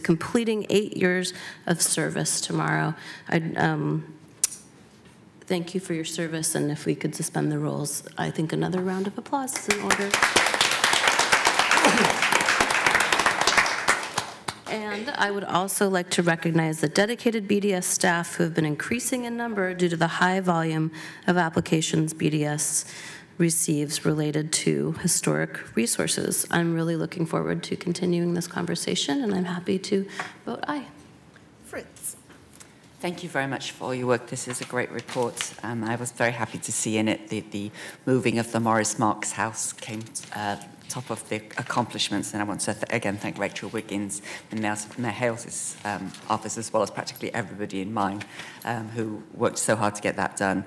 I also think fondly each time we get this report of Art DeMuro and Venerable Properties and the amazing leadership that he showed over the years, which is now evident in the places that we still can love and cherish. And as I said before, I don't think it's an either or. We can do it all. I was married in a church that was built in 1130. In fact, there are trees in England that are like 1,000 years old. They're kind of held together with wire, but they're still there. And so we can do this stuff. It's important to make that sense of place, because America, being a youngish country in terms of their current population, and then the heritage that we inherit from the indigenous people here, whose sacred and wonderful spaces were outside rather than being buildings. We can combine all of that with looking after what we've been given and the stewardship that we're required for it. So thank you very much, all of you, for your work. Aye. Fish. Well, I want to thank everybody that contributed to this report. I don't think there was a dissenting voice on updating the 1984 Historic Resources Inventory. And I was relieved to learn that the original one was done by a group of volunteers, so it's not going to have a great budget impact, Mayor. And they had the foresight to identify themselves here publicly by name, so I look forward to the same good deal. Really appreciate the volunteer members of the commission and the time they've taken to engage us. I thought this was an unusually thoughtful presentation, good dialogue. There's a recurring theme that some people feel that we have these forums, these hearings, and then nothing happens. I hope that's not the case next year, because I think you've clearly identified a number of things at the federal, state, and local level that we can do. And I also appreciate that in this time when it's increasingly hard to celebrate any of the wins, it's just the times we live in. Everybody thinks that there's, this sort of prevailing attitude is walking through the emergency room, chronicling the carnage.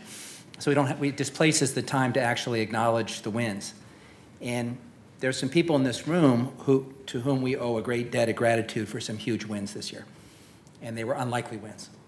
And everything from Morris Marks House to Jansen Beach Carousel to other things that are located, that are identified here, would not have happened without community members that really extended themselves. So very appreciative of that. I do think the history of a city through its structures and its buildings and other things is very important to preserve.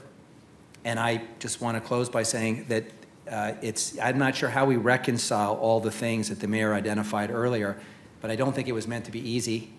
And I think the challenge is to make sure that every time we go through this exercise, we bring all these values into the equation and balance them.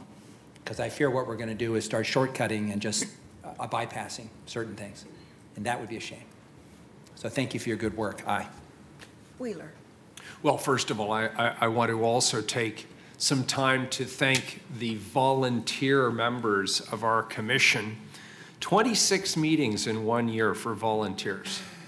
That's significant in terms of the commitment. So thanks to all of you who are doing that. This is obviously a time of significant change around historic preservation. The staff of BPS worked with many of you in this room to go down to Salem and lobby for some, I'll call it relaxation of administrative rules that were standing in the way of our historic preservation efforts. And I know that we're working collectively to figure out how to use that newfound flexibility to everybody's advantage.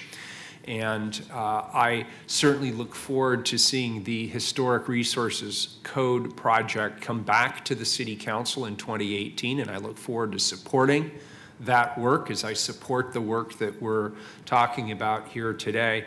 And I want to say again publicly that I do support the revisiting of the historic resource inventory. I think it's essential that we update this document. It's been far too long since we last addressed it, so I look forward to working with the BPS leadership to talk about how we can get the resources to work on that collectively. And I want to thank all of you in advance for volunteering to help us do that important work in the days, months, and years ahead.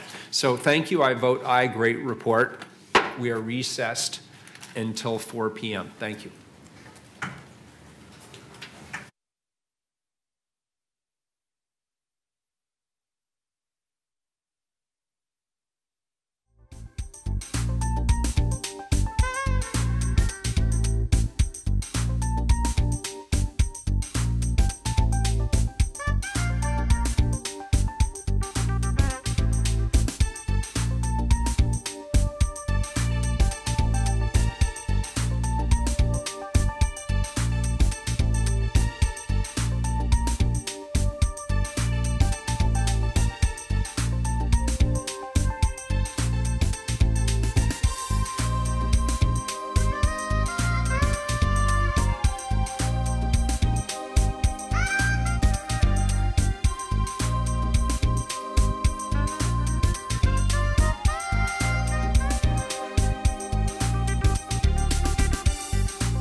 We are continuing the afternoon session of the Portland City Council. This is November 29th. Colleagues, today's session is going to be a continuation of the Central City 2035 matter. The Central City will be the first amendment to the new comprehensive plan. Before we get into all of that, there was one item that we deferred from this morning due to a lack of time that is directly related to this afternoon hearing. So we're going to treat it a little bit differently. I would ask Carla that we read 1259, have staff present. We'll take testimony on 1259. We'll pass that ordinance, I presume. I'll keep some suspense in the room for you. And then we'll go on to the rest of the agenda. So if you could call the roll first, please. Oh, I got it. Udaly. Aye. Wait, here. What are we doing? You know, we don't need to do this because we just recessed. So never mind. I know who's here. I can see, and there we are on TV in all of our living glory. Could you read item 1259, please? Yes. Delay effective date of Portland's 2035 comprehensive plan and implementing measures from January 1, 2018 to May 23, 2018 to allow more time for state review and approval. Good afternoon. Good afternoon. You may recall, or at least many of you will recall, in 2016, the council adopted probably the most significant update to the comprehensive plan in a generation. I should just start by saying my name is Eric Kingstrom with the Bureau of Planning and Sustainability. The plan was originally slated to take effect on January 1 of the coming year. This brief additional delay is necessary to resolve several objections to the plan at the state level. DLCD has been working diligently to review the adopted plan, and we're going to talk about a short delay, but it's a consequence of objections being filed, not any delay in the state review process. The ordinance that we're going to look at has the effect of delaying the implementation date a few months. We received this afternoon a request, or yesterday a request from BDS to further amend this ordinance to replace May 23rd, 2018 with May 24th at 1 p.m. on 2018. So that's one further amendment you'll have to consider today. Many of you will recall that the comp plan includes new land use goals and policies, updated land use maps, new zoning designations, a new public involvement plan, and a major refresh of the city's capital facilities plans, including the transportation system plan. So these are the things being delayed. The original effective date was designed for the state of Oregon to allow enough time for them to acknowledge the plan. And under state land use law, the state must periodically review and re-acknowledge our comprehensive plan, and this is referred to as periodic review. The state process allows an opportunity for people who participated in our local planning effort to object to that plan. The state then reviews those objections and issues an order from DLCD, and we actually expect that order this month on the plan. The state process gives a further opportunity for objectors to request a hearing before the State Land Conservation and Development Commission. And their next meeting where that would be considered is in March of 2018. And so this request allows enough time for that LCDC hearing that we anticipate to happen to play out. We expect some percentage of the objectors to the plan to ask for that hearing. This delay would have some impact on development activity in the pipeline, projects waiting for the new zoning that will go into effect. That said, we're recommending that we do make this slight delay because it simplifies the development review process. Should we implement the plan prior to state acknowledgement, the state imposes some additional hurdles on the planning process that BDS administers, which would complicate development review. And so to keep things simple, that short delay to allow the state process to reach its conclusion is what we recommend.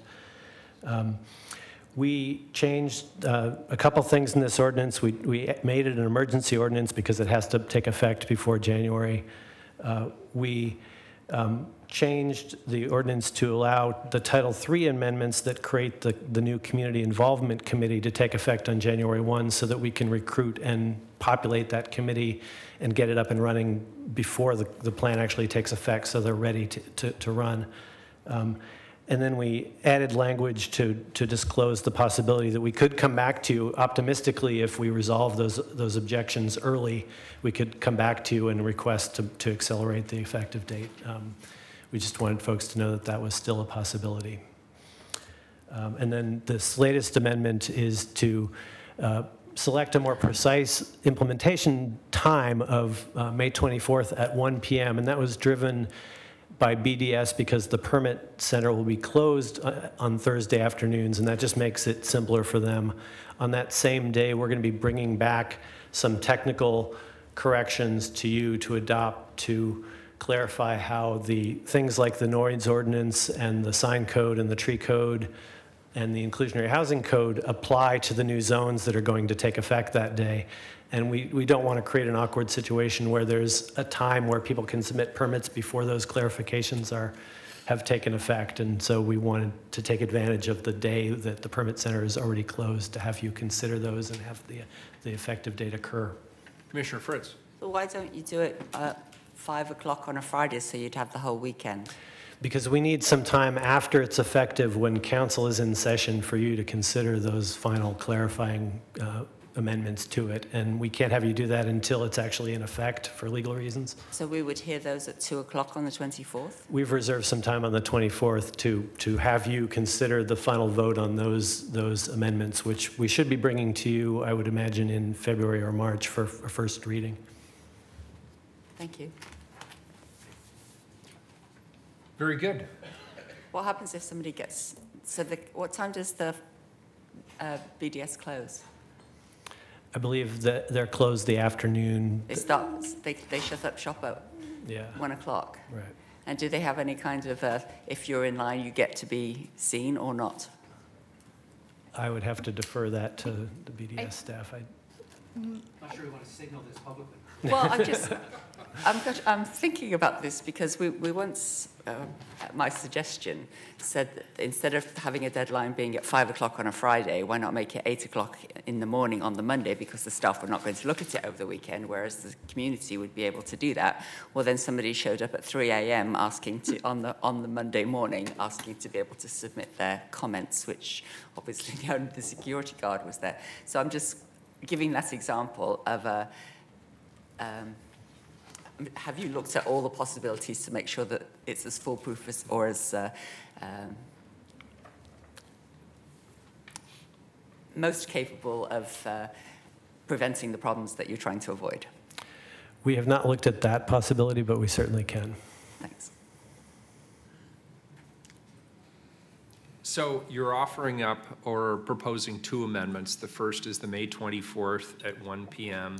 and all of the parallel code, and you're also requesting an amendment to make this an emergency action. So there's a substitute ordinance. So first, it is a substitute that takes care of all of these items. No. So first, there's a substitute ordinance that was in your packet. So you would move and vote on the substitute. Hold 1 second. I move the substitute, Mayor. Second. Second, we have a motion from Commissioner Fish, a second from Commissioner Udaly. Call the roll. Aye. Fritz. Aye. Fish. Aye. Wheeler. Aye, the substitute's adopted. And then there are amendments that were introduced today. I move the package of amendments, Mayor. Second. We have a motion from Commissioner Fish, a second from Commissioner Udaly. Is there any further discussion? Just to clarify, basically the amendment is to substitute wherever it says May 23rd, 2018 to say May 24th, 2018 at 1 p.m. 1 p.m., correct. And you've given us the language which will enter into the record. Call the roll. Udaly. Aye. Fritz. Aye. Fish. Aye. Wheeler. Aye. The substitute is amended. Is there any public testimony on this item? I did not have a sign-up sheet. Anybody want to testify on this item? Seeing nothing, call the roll on the main motion. Udaly. I want to thank you for adding the bit about early implementation if possible, because we are concerned about delays for development projects that are already in the pipeline. With that in mind, I vote aye. Fritz. Glad you've been thinking this through. Aye. Fish. Aye. Wheeler. Aye. The ordinance is adopted. Thank you. So now that we've gotten that preliminary work out of the way, we've just changed the effective date, of course, for the comprehensive plan. As you'll recall, we held several public hearings and took testimony on the Central City 2035 plan on September 7th, 14th, and 20th. And then on October 18th, we began our deliberations in earnest. All of the items that we moved and seconded that day are going to be in the amendments reports that's going to be the subject of the public hearings on January 18th. Today, we're going to continue to discuss the items of interest to council members and decide if we want to move and second additional amendments to include in the amendments report. There will not be any public testimony today on these items. And just as a reminder for those of you who are following the process, the public record is closed, which means we are also not accepting written testimony at this point. However, for those of you keeping score, the record will open up again on January 5th in the preparation for the January 18th public hearings on the Central 2035 amendments report. So, Sally, you're going to walk us through today's agenda. Thank you for being here. Yes, thank you very much. Sorry, I haven't read the items. Into the record. Read the items. I'm sorry, yeah, and could you please read, we're going to read them all in bulk, if you wouldn't mind. If you could please read items 12, 71, 72, 73, 74, and 75 as a group. Thank you. 1272. Adopt the Central City 2035 Plan, Volume 2A, yes, 72, Part 3, Environmental and Scenic, amend the Portland zoning map and Portland zoning codes for environmental overlay zones and scenic resource zones. 1273, adopt the Central City 2035 Plan, amend the comprehensive plan map, transportation system plan, Willamette Greenway plan, Willamette River Greenway inventory, Scenic Resources Protection Plan, Zoning Map, and Title 33, repeal and replace prior Central City plans and documents. 1274, adopt the Central City 2035 Plan action charts, performance targets, and urban design diagrams. 1275, adopt the Central City 2035 Plan Green Loops concept report. Very good. Okay, thank you very much. So we've organized the agenda for today into two parts. The first part includes items that staff believes that council will want to discuss. And the second part of the agenda is a package of amendments that we believe are minor or technical amendments that we believe that council could move and second as a package. As you can see, the first group includes a short report on the West Quadrant Plan map, the scenic views, green buildings, river environmental, and bonuses and transfers. And then we also have this set of minor and technical amendments. So, Mayor, I was thinking that before we go further, I was wondering if you could ask council if they are interested in pulling any of the minor and technical amendments forward for discussion. So, colleagues, you have the list before you of the minor and technical amendments. Are there any you'd like to pull out for discussion, or are we prepared to move those as a group? I'll accept a motion if there are none that people would like to discuss. So moved. Second. We have a motion from Commissioner Fritz, a second from Commissioner Udaley. Terrific. Okay, so those items will now be part of the amendments report that we will have a hearing on January 18th. So today we plan to follow the same process we did on October 18th. And so for each of the proposed amendments, we'll have a staff presentation with some background, and then whichever commissioner was most interested in that item, they would begin the discussion. Most of the items on the agenda today are amendments. There's just a couple that are discussion-only items, at least at this time. Sally, can I just ask a question, Yes. just procedural? It is our intent today to go until when? 5:30. Okay, it's ambitious. Can we get all this in between now and 5:30? We hope so. Well, as long as you don't get more interruptions from people like me, we'll have a fighting chance. That's how much we talk. I'll say it for you. Okay. So, should we get started? So the first item is the West Quadrant Plan SAC ownership map. So on October 18th, we presented a map showing West Quadrant Plan member ownership. And at that meeting, Commissioner Fritz asked if we could provide more explanation regarding how the view corridors go across the central city and why the heights are so different in different places. Just as a reminder, this map, the orange places are those where height is increasing, and the blue are where the height is decreasing, and gray is no change. Good afternoon, Mayor and Commissioners. Mindy Brooks, Planning and Sustainability. Afternoon. So this, we're going to attempt to explain how the view corridors work here. So in the downtown area, we have no less than 12 views that cross this area, and they're all from different elevations up in the hills. And so using GIS, we really modeled on a block-by-block basis how tall buildings could get before intruding into any of those view corridors. And this is just one piece of information that goes into building heights. We also consider other policies like historic districts and adjacent neighborhoods, adjacent parks. And for example, much of the area around the transit mall is to increase in height, except where there are view corridors that limit that. And so just to take it down to the street level and show you how complex this is a 5-block area along Southwest Taylor between 3rd and Park. The map on the left shows the increases and decreases in orange and blue. The top map on the right is the existing height limits, which divide all those blocks in half. The map on the bottom right shows the recommended heights, which are based on the view corridor. And because the heights were split now, and they won't be split in the future, half the block is increasing a little bit and half the block is decreasing a little bit. And it is small increases and decreases. So anyway, this is just an example of how complicated it is to address views in the downtown area. And I will turn it over to Commissioner Fritz to. I think that was a very succinct and eloquent explanation, Mindy. Thank you. So, and this is a summary of literally hours, I know, in preparing this map, and then several hours in explaining to me, to my satisfaction, why each of the lots in this area were up or down. So I asked to have this map made and then the scenic overlays placed over it.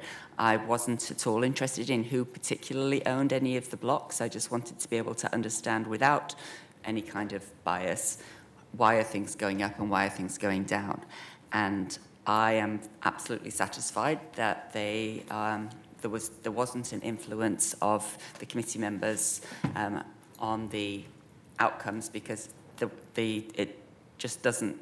There's no place in that area where it shows something that's incongruent. The only one that I'm still concerned about already has an amendment on it, which is the Morrison Bridgehead, and that was not related to the views there, and it's increased. So that's already got an amendment. We'll be discussing it.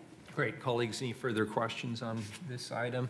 If not, let's move on to item C3. That's the views of the Vista Bridge. And Commissioner Fritz, I understand you have an amendment. Mindy, could you give us some background on that? Absolutely. So this is the view from Jefferson and 14th, view of Vista Bridge.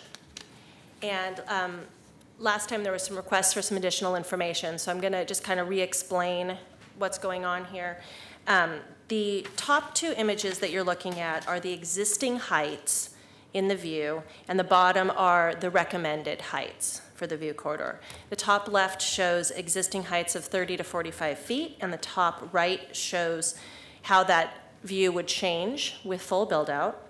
The bottom left shows the recommended heights of 75 feet along the north side of Jefferson Street, and then the bottom right shows how that view would change with full build-out at 75 feet.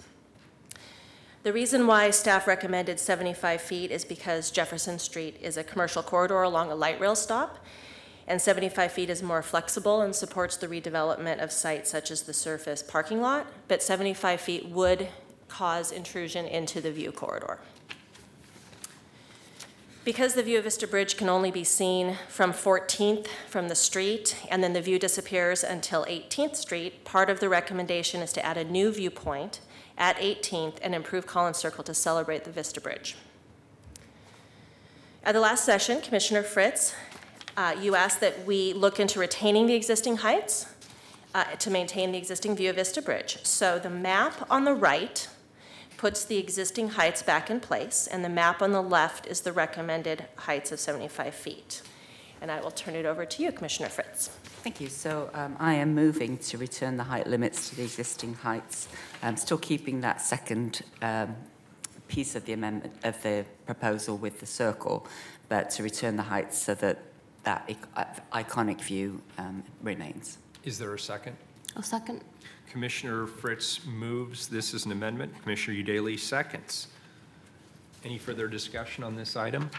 Next up is green buildings. There's a number of proposed amendments here. Mindy, why don't you walk us through the amendments, please? Okay, so we will start with eco roofs. So a group of staff from BPS, BDS, BES, as well as staff from Commissioner Udaley and Commissioner Fish's office have been working on this amendment for eco roofs. And the goal has been to really encourage as much eco roof as we can while still providing space for things that have to go on the roof, like HVAC systems and elevator enclosures, and also to allow space for amenity uses up there, like outdoor seating. We have kind of run into three issues that we've been trying to address. One of them is a new fire code that was adopted in 2016 that limits the size of vegetated areas on a rooftop, so some of the amendments are related to that. We need the standard to support architecturally diverse skyline. We don't want a skyline of just flat roofs, so we've been addressing that. And also, we need to make sure that there is adequate space for the things that kind of have to be up there. You need the penthouse for the stairwell enclosure and the elevators and so forth. So we've been working through that. And I want to give an example of how we've been working through it so you can see kind of how this works. But first I wanted to say that the code that you saw before basically said, first on a roof, you take out items like HVAC and elevator enclosures and all those spaces, and then on the remaining roof, 60% needs to be eco roof. The way it's structured now is everything needs to be eco roof, but you're allowed that 40% of the roof can be used for a mix of things that need to be up there. So that's how this has been restructured. This is just an example. It's a generic full block. Could be anywhere in the city. With the new code, as we're proposing it, these are the two ways that we see it could kind of play out. The top scenario is you have the mechanical and all that stuff in the middle, and then everything else goes to eco roof. And you can see how we've put fire breaks in there to address the fire code and so forth. And you end up with a lot of eco roof, right? So it really is maximizing. The bottom scenario shows that the code actually allows for that flexibility in that tan space. So that space could be used for mechanical and other things. It could also be used for amenity space. It is a flexible area. But at no point can you go below 60% eco roof coverage total. So, and then I just have one other example of this on a half block, how it looks on a half block. Similar examples here on maximizing, trying to maximize that eco roof area. So Mindy, we had a lot of testimony on this particular item, and we had some people advocating for even more stringent standards with regard to eco-roofs, but it's my understanding that this, I don't want to call it a compromise because I think it's still pretty substantial. Would this not be the most progressive eco-roof policy in the United States? Yeah, it would. Other cities have eco-roof requirements or incentives, but this is definitely a very progressive approach, for sure. Carla handed out to you, I think, or she's handing out now to you, another version of the code. So we put in your packet code, but we've continued to work on it. And so Carla's going to give you a version that has yellow highlighted text, which is also on the screen, that is new. Thank you. And I'll just quickly walk through what that is since you haven't had a chance to look at it yet. We added to the purpose statement the 3 bullets, and these are to make it easier when an adjustment comes in through design review for there to be something to judge it against. So it's helping clarify how a adjustment should be considered underneath of this. We also added an exemption for slopes with a pitch that's greater than 25%. You would not have to put an eco roof on something greater than 25%, although you could if you wanted to, but you're not required to. So those are the 2 new amendments that we're putting in at this time. Very good. Commissioner Udaley, would you like to move these as amendments? Yes, I would like to move them, and I'll second. thank you. I'd just like to say thank you to everyone that helped us fine-tune this amendment. I definitely don't see it as a compromise. We just made it make more sense, and I think really balanced our 2 goals of maximizing the eco roof space while allowing builder owners and occupants and visitors to enjoy that outdoor area.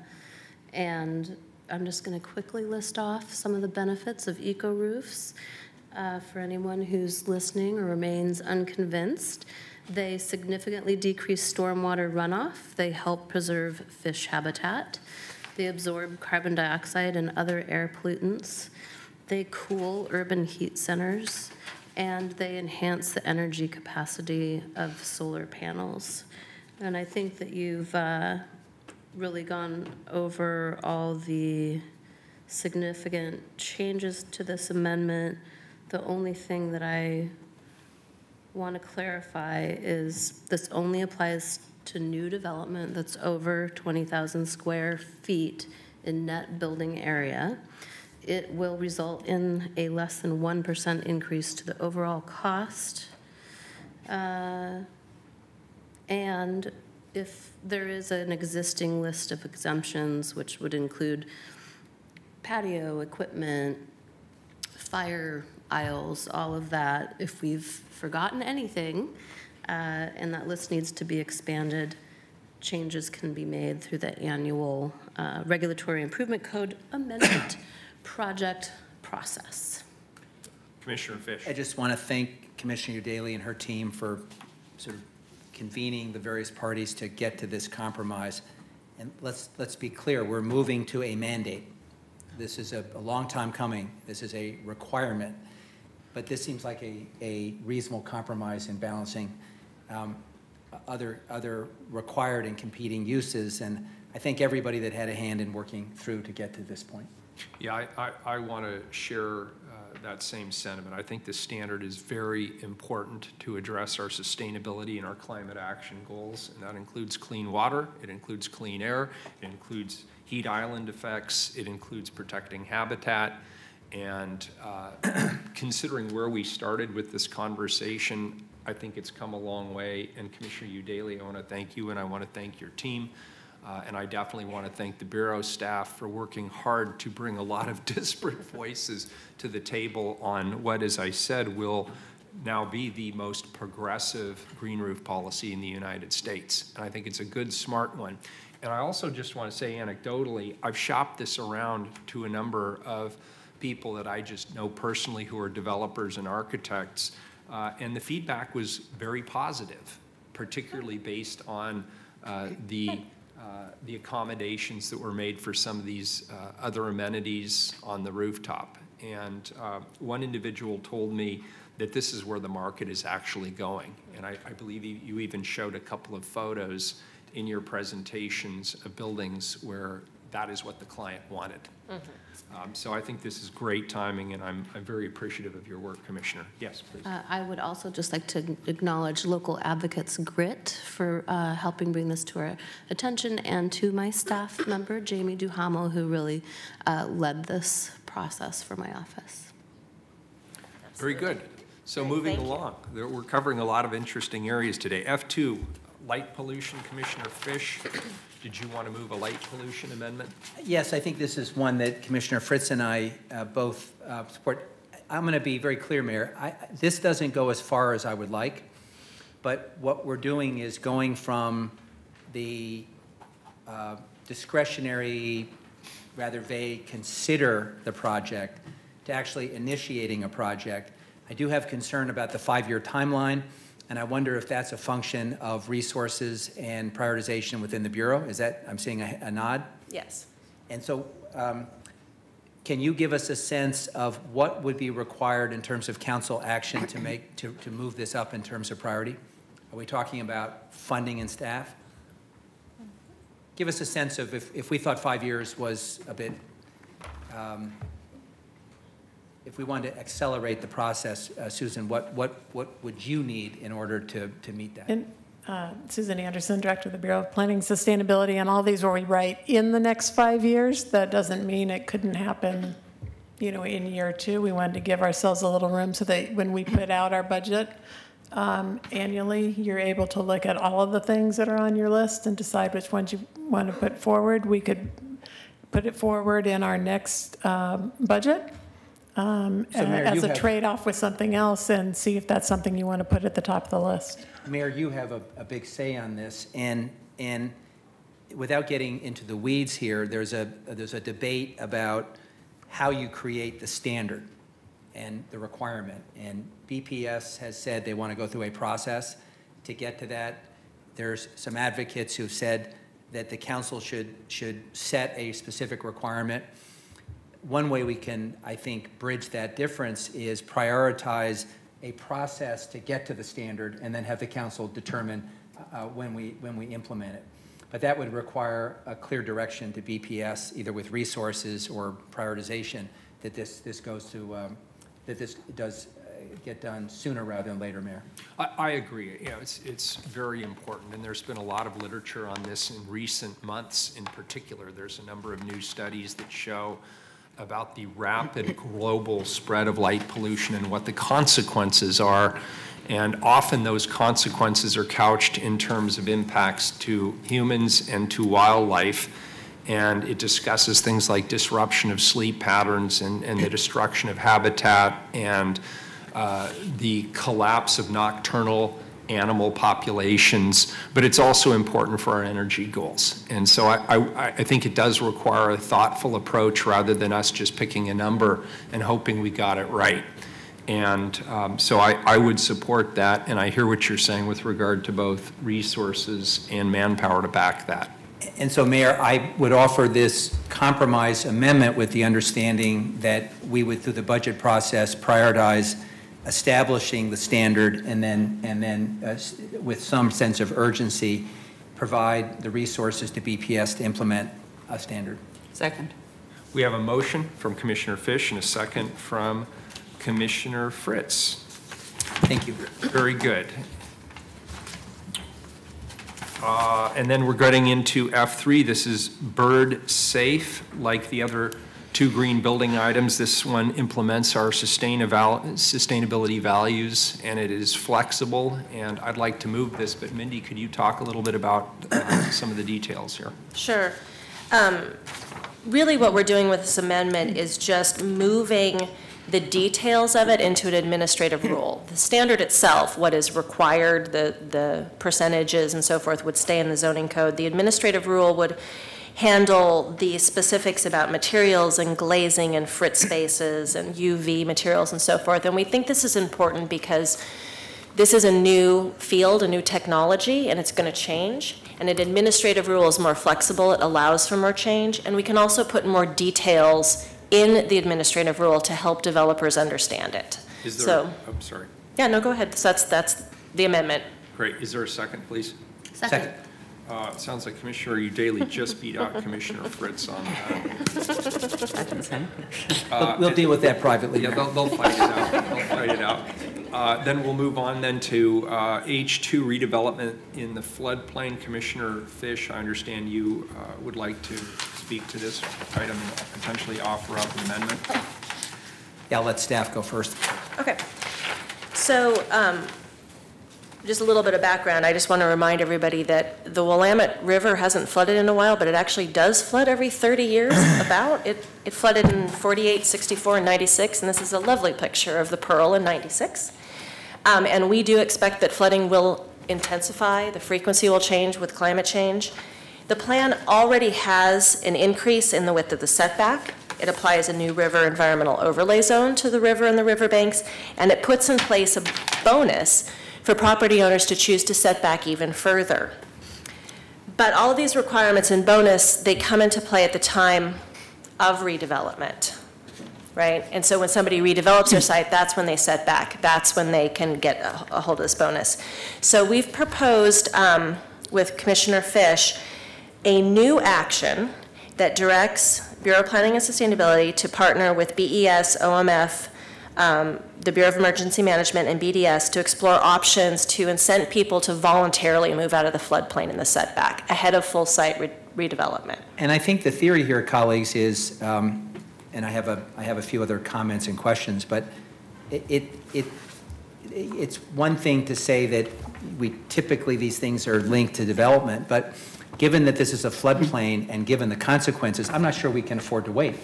And so why not consider an incentive plan to have these buildings removed ahead of any redevelopment? And in fact, in some instances, the removal done ahead of redevelopment may actually enhance the redevelopment and create greater options. So the amendment would be to explore options around potential incentives to remove these structures in floodplains. So it seems to me that's a common sense approach. The question, we've heard from a couple of advocates that want to go further and expand this explicitly to the Willamette River Greenway in the central reach. There's been some concern from BPS about this. Can you address that for me? Expand the setback to a wider setback? Yes. Okay. And sorry. Yep, we can talk about that too. So the setback right now in the Willamette River is 25 feet from top of bank. It's been that way since 1988. And we all know 25 feet is not enough to protect natural resources. It needs to be wider. Best available science says that, especially when I'm you're sorry, I may have misspoken. Okay. The amendment says, the amendment talks about existing structures in the Willamette River floodplain, or essentially. Mm-hmm. And some have suggested we expand that to include the Willamette River Greenway in the central reach. Yes. Okay. And that is included in here. So it would be the floodplain or the setback is where we would consider these new incentives. And that's in my amendment. Yes. It's late in the day, I'm sorry. That's okay. I have to be clear about what's in my amendment Yes, before I what's offer it. So thank you. Yeah. So it's exploring the options to incent property owners to voluntarily move structures or parts of structures out of the floodplain or the river setback prior to any full site redevelopment. Colleagues, I offer this as an amendment. Second. Commissioner Fish moves, Commissioner Fritz second. So as you were saying, Commissioner Fish, there was some requests regarding the width of the setback itself. And so you asked that we have just another discussion about the setback. And as I was saying, it was 25 feet. And we've proposed to expand it to 50 feet, which really is an absolute minimum for setback of development from the river. For the central city, this is really about as wide as you can go because there's a lot of development that already has happened. We've got most of the Greenway Trail there, so going wider just isn't reasonable in the central city. So the 50 feet is where we have stuck with the recommendation. Okay. Very good. And I understand this was just flagged as a discussion item. There's Yep. not necessarily an amendment. There's no amendment Okay. associated with it. Is there any It's just- further questions on this one, colleagues? Very good. Moving on to bonuses and transfers. Rachel and Joe, you're going to walk us through the proposed amendments.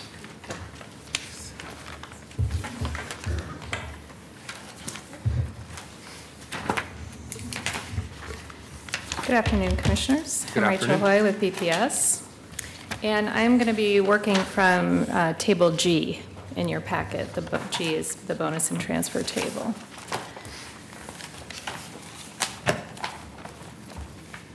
So the first item, G1, we received a testimony that indicated that the transfer areas that are in the recommended draft, which is we call it a transfer within subdistricts, that those transfer areas were not large enough, and that we should consider making those transfer areas larger to increase the pool of available FAR and to simplify the system. So staff is proposing to, as you see, on the slide here, staff's proposing to combine several of the sub-districts in the downtown area into a single larger, what we're calling a floor area transfer sector. So this area would include the Pearl, downtown, Old Town Chinatown, West End, and South Downtown. We would keep Goose Hollow, South Waterfront, Central East Side, and Lloyd would be combined with Lower Albina, but keep those areas separate. But we do feel that this new sector does increase the pool substantially in the downtown area and would certainly be responsive to some of the testimony that we've received. This simplifies the system, and we also feel that it keeps the areas corresponding to some of the areas that we modeled for the transportation system, and especially pays attention to the regional transportation system. So just to recap, in your table, Table G, number 1, you'll see that this would require zoning code updates that are in your table, and then the map that's shown on your screen here shows the creation of this larger sector. So Mayor, I'm going to turn it over to you if there's any discussion on this particular amendment. Is there any further discussion? I'd like to move this as an amendment. I don't know if people have any further discussions before we get a second. Second. Commissioner Udaley seconds. So I did any further discussion? I have a question Please. about, it's not the amended part, it's 2A. It says the sending site must not be in a historic or conservation landmark. What's the reason for that? Because we do have a historic resource transfer. So in the new system of transfers, we've got the historic resource transfer. So if you're a historic resource, we want you to use that transfer. Okay, and you can't get both. Right. Thank you, that's helpful. All right, G2A, increased bonus FAR for fee in lieu. And I'm going to turn this. Joe, that's you. Great. This G2 has two components. The first is a request to increase the amount of floor area that a project earning a Central City and inclusionary housing bonus, a commercial project, an office building, can earn in response to concerns that the cost per square foot in our current inclusionary housing program is too high enough that it's going to discourage use of the bonus. And the result of that would be that whereas we would just get less resources in for affordable housing through the bonus if the bonus isn't used, and secondly, we run the risk of having Central City buildings underbuilt. The inclusionary housing program put a fee of $24 a square foot on it. It was determined for that fee was determined as part of the study we did to create inclusionary housing, which was an economic study looking at pro formas and the cost of development. When we did that study, we looked very closely at the cost of residential development, since that's really the focus of the inclusionary housing program. Our look at commercial development was present, but wasn't as in-depth, and we've had nagging concerns that that cost may be too high. And since we adopted, actually since we did the study in 2016 to today, the costs of construction in general in Portland have gone up 5% a year. So we think that this proposal that I'll explain next is sort of a good conservative hedge against this concern about the cost of that per square foot. The proposal would be this. Currently, for $24, you get 1 square foot of additional floor area you can build on a commercial building through the bonus system, up to a 3-to-1 bonus for the whole site. So you can earn it, you pay for it per square foot, you're capped at 3-to-1. The money that's raised by this goes into the Affordable Housing Fund. We're proposing, instead of 1 square foot for $24, we amend the zoning code in this case for an interim period, 18 months is what we're proposing, and make it 1.5 square feet for $24. The impact of that is to reduce the effective cost per square foot for a commercial building. we're limiting the amount of time that we would do this provision so that we can sync it up with the ordinance that requires the inclusionary housing program to be reexamined and recalibrated in 3 years since its adoption. So we can double check as part of that analysis that this move that we've made here is still calibrated correctly. This is good work, and it addresses a problem that's been identified by commercial developers. And I want to stress it's an interim strategy. This is not a permanent fix. This is an interim solution, and I will therefore move this. Before we move it, can we have a conversation? Please. So, Joe, one of the things that we were clear about when we adopted inclusionary zoning is that we wanted a fee in lieu process, but we wanted to structure the overall system to encourage units on site. And that's because, for twofold. One is we wanted to capture the bird in the hand. We wanted, as development was progressing, get the units while they were, while the market was hot. And we also thought that we were likely to get more units in high opportunity areas. And so creating a fund for some later time, was less certain, less likely to be in a high opportunity area. And so my recollection, and my recollection on many things these days has been compromised, so you'll correct me. My recollection is that we wanted to create a slight disincentive from people using fee in lieu because we thought that the actual on-site affordable housing component, particularly in the central city, was preferable. Could you respond? Yeah, you're absolutely correct. And so that's why this particular proposal only applies to commercial buildings. So because to make the system that you just described, Commissioner, work for residential or mixed-use buildings that include a residential unit, we did a very close economic analysis to create that disincentive, to create really the incentive to build the units on site. A commercial building's not going to include units, so we always just had a straight-up fee in lieu for that additional space. That's very compelling. Yeah, so that's the whole reason right there. That's number one. Here's my second question. In a commercial building like this, to what extent can we attach other requirements that are sort of in keeping with Portland values, like around how the building treats workers or any other thing that the council considers? To what extent can we add that as a rider to this program? It would be a major change in the inclusionary housing program. I'm just talking about on the commercial side. Yeah, and even on the commercial side, because the premise that's at the heart of this whole discussion is that we think there's value in the additional floor area, and that we're trying to capture some of that value that we're allowing as a bonus and use that for a public benefit. And so the cost, so anything else we add as a rider has the same problem of it will have an additional cost. So we're actually, in essence, in that case, opening up the old discussion and creating another cost, so we have to treat it that way. Yeah, there's issues with the SEIU proposal that we'll talk about. I think it's next time.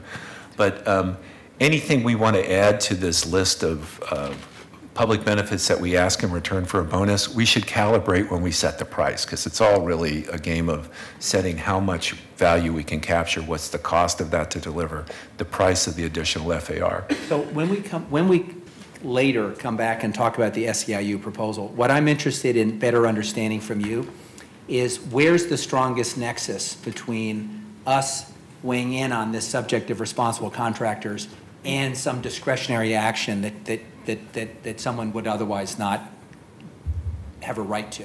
Great, that'll be great. And it is somewhat anomalous to me that in most of our policies, we require prevailing wage, area standards, certain kinds of things, but that on this sort of backdoor stuff, we don't have a standard. Now there'll be some who say it's none of our business, and others who say it's precisely our business. But what I'm interested in knowing from your point of view is where's the clearest nexus? Right. I'm glad to talk about that. Thank you. Commissioner Fritz seconds. Any further discussion on this item? Great, thank you. So the second part of G2 is a request to increase the amount of bonus floor area you can earn in the Central City above a 3-to-1 cap.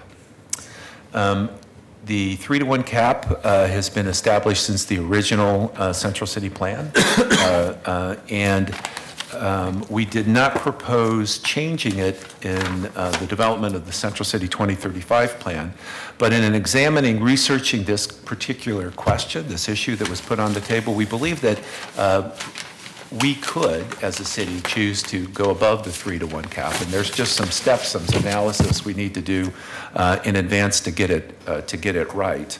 Part of the reason is that we think it's worth exploring now too is, more density in the Central City is a baseline goal, right? More housing development in the Central City supports our goal. We just have to make sure that it aligns with the infrastructure capacity and some other things in the Central City. And secondly, remember our principle that we adopted with Central City 2035 is there's value in this additional FAR if we were to create it, and we want to capture that value for a public benefit. And we need to do the economic analysis to see how much we should be charging for whatever additional FAR you want to put on the table that we think we can accommodate. And then there's going to be the question of where should we distribute it in the Central City. With that, we're proposing, I'm supposed to turn it over to the mayor now, I think? And so that, Joe, summarized the action. We're proposing an action item for a near-term legislative project in 2018, and in your table has a description of the full action and the work that we would do from developing the options to the analysis Joe described. Yeah, and just to give a little context here, I've had a number of conversations with people who are not comfortable moving this as part of the 2035 plan. They want this to be a data-driven conversation and a thoughtful conversation.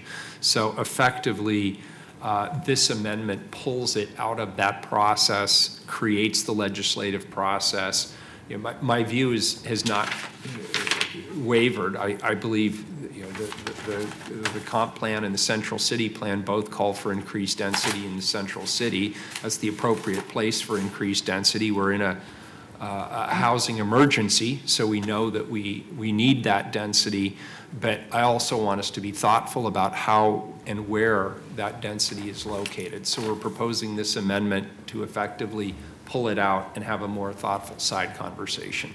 And I second that. And Commissioner Fritz seconds it. I don't know if there's further conversation on this particular. I just wanted to add that the certainty is in the height, and that's why we've had such a lot of discussion on the maximum heights, because the bonuses can't go above the maximum height. Is that correct? Correct. You are the ultimate cap on what can be built on a site is the maximum height. Part of the proposal was just to let buildings go up to their maximum height. We just never designed the system to work that way. It's designed for a different purpose, but more floor area in the Central City could be accommodated, and we're interested in going and finding it and putting it into the bonus system. Great. And we would like the transfer system to be continued to be used as a tool. So between the bonus system and our transfer system. All right, good. Sally, is there anything else we need to do today? Mayor, we just wanted to... Commissioner Fish first, sorry. Say that since we have 35 minutes that we've saved, Joe, would you care to give us a longer treatise on 2035? No. I don't know. With all due My computer died when you said that, so I think Carla's now editorializing. Scenic views. Excuse me, Mayor, we're just not totally positive that you moved this last amendment. Did, and Commissioner Fritz a second. Yeah. We heard the second, but the move, okay, great. Sorry. Just wanted to be sure we're... I'm told I'm a very quiet person, so there you go. All right. So, so our next meeting is on December 6th, time certain at 2 to 5. The schedule is up on the screen, so we have that outlined. There'll be no public testimony there. We have penciled in a date in January just in case we need it. We're hoping we don't, because that's going to be kind of tight with the holidays. We will be publishing this amendments report January 5th. The public hearing on the amendments report January 18th.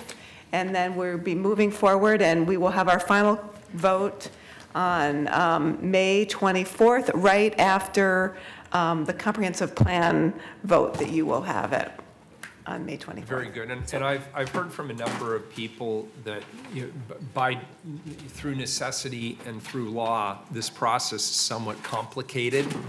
And it's very confusing to people who are trying to figure out when they can chime in. So I just want to reiterate, January 18th Correct. is your next opportunity to chime in person. And I hope we'll do a good job of pushing that information out to the public. We will, and we will be sending out a public notice about that hearing. The other thing I want to mention is that we've been trying to keep our website up to date with summaries of these meetings, so people see. Where is your website? Yep. Where? Bureau of Planning and Sustainability website. Very good. Commissioner Fritz. I'm confused. I thought we had some more to do on open space and transportation system plan. When are those amendments going to be on the table? So, no, next, so on December 6th, we have a number of items. It's going to be a much longer afternoon. We have height and FAR, a couple of items there. Some scenic pieces we're bringing back, zoning code and use allowances, bonuses and transfers, and that includes allowing FAR transfer from open space, Commissioner Fritz. There's some master plan, some parking, and a variety of other things. And that includes... And that's all on December 6th. And that's the D amendments are on September, on the 6th as well.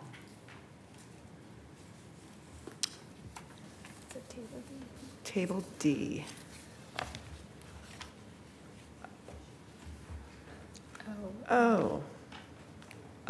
Table, let me see here. So that that is just the, that was part of the minor and technical amendment package that you all voted on at the beginning of the meeting. Because that was... The I-5 Rose Quarter, your addition. Okay. Yes, that was part of that package. Okay. And all the other ones that I have... Okay, I'm good, thank you. Yeah, okay. Good. Anything Very else good. for the good of the order? That's it. All right, we're adjourned. Thanks, everyone. Thank you.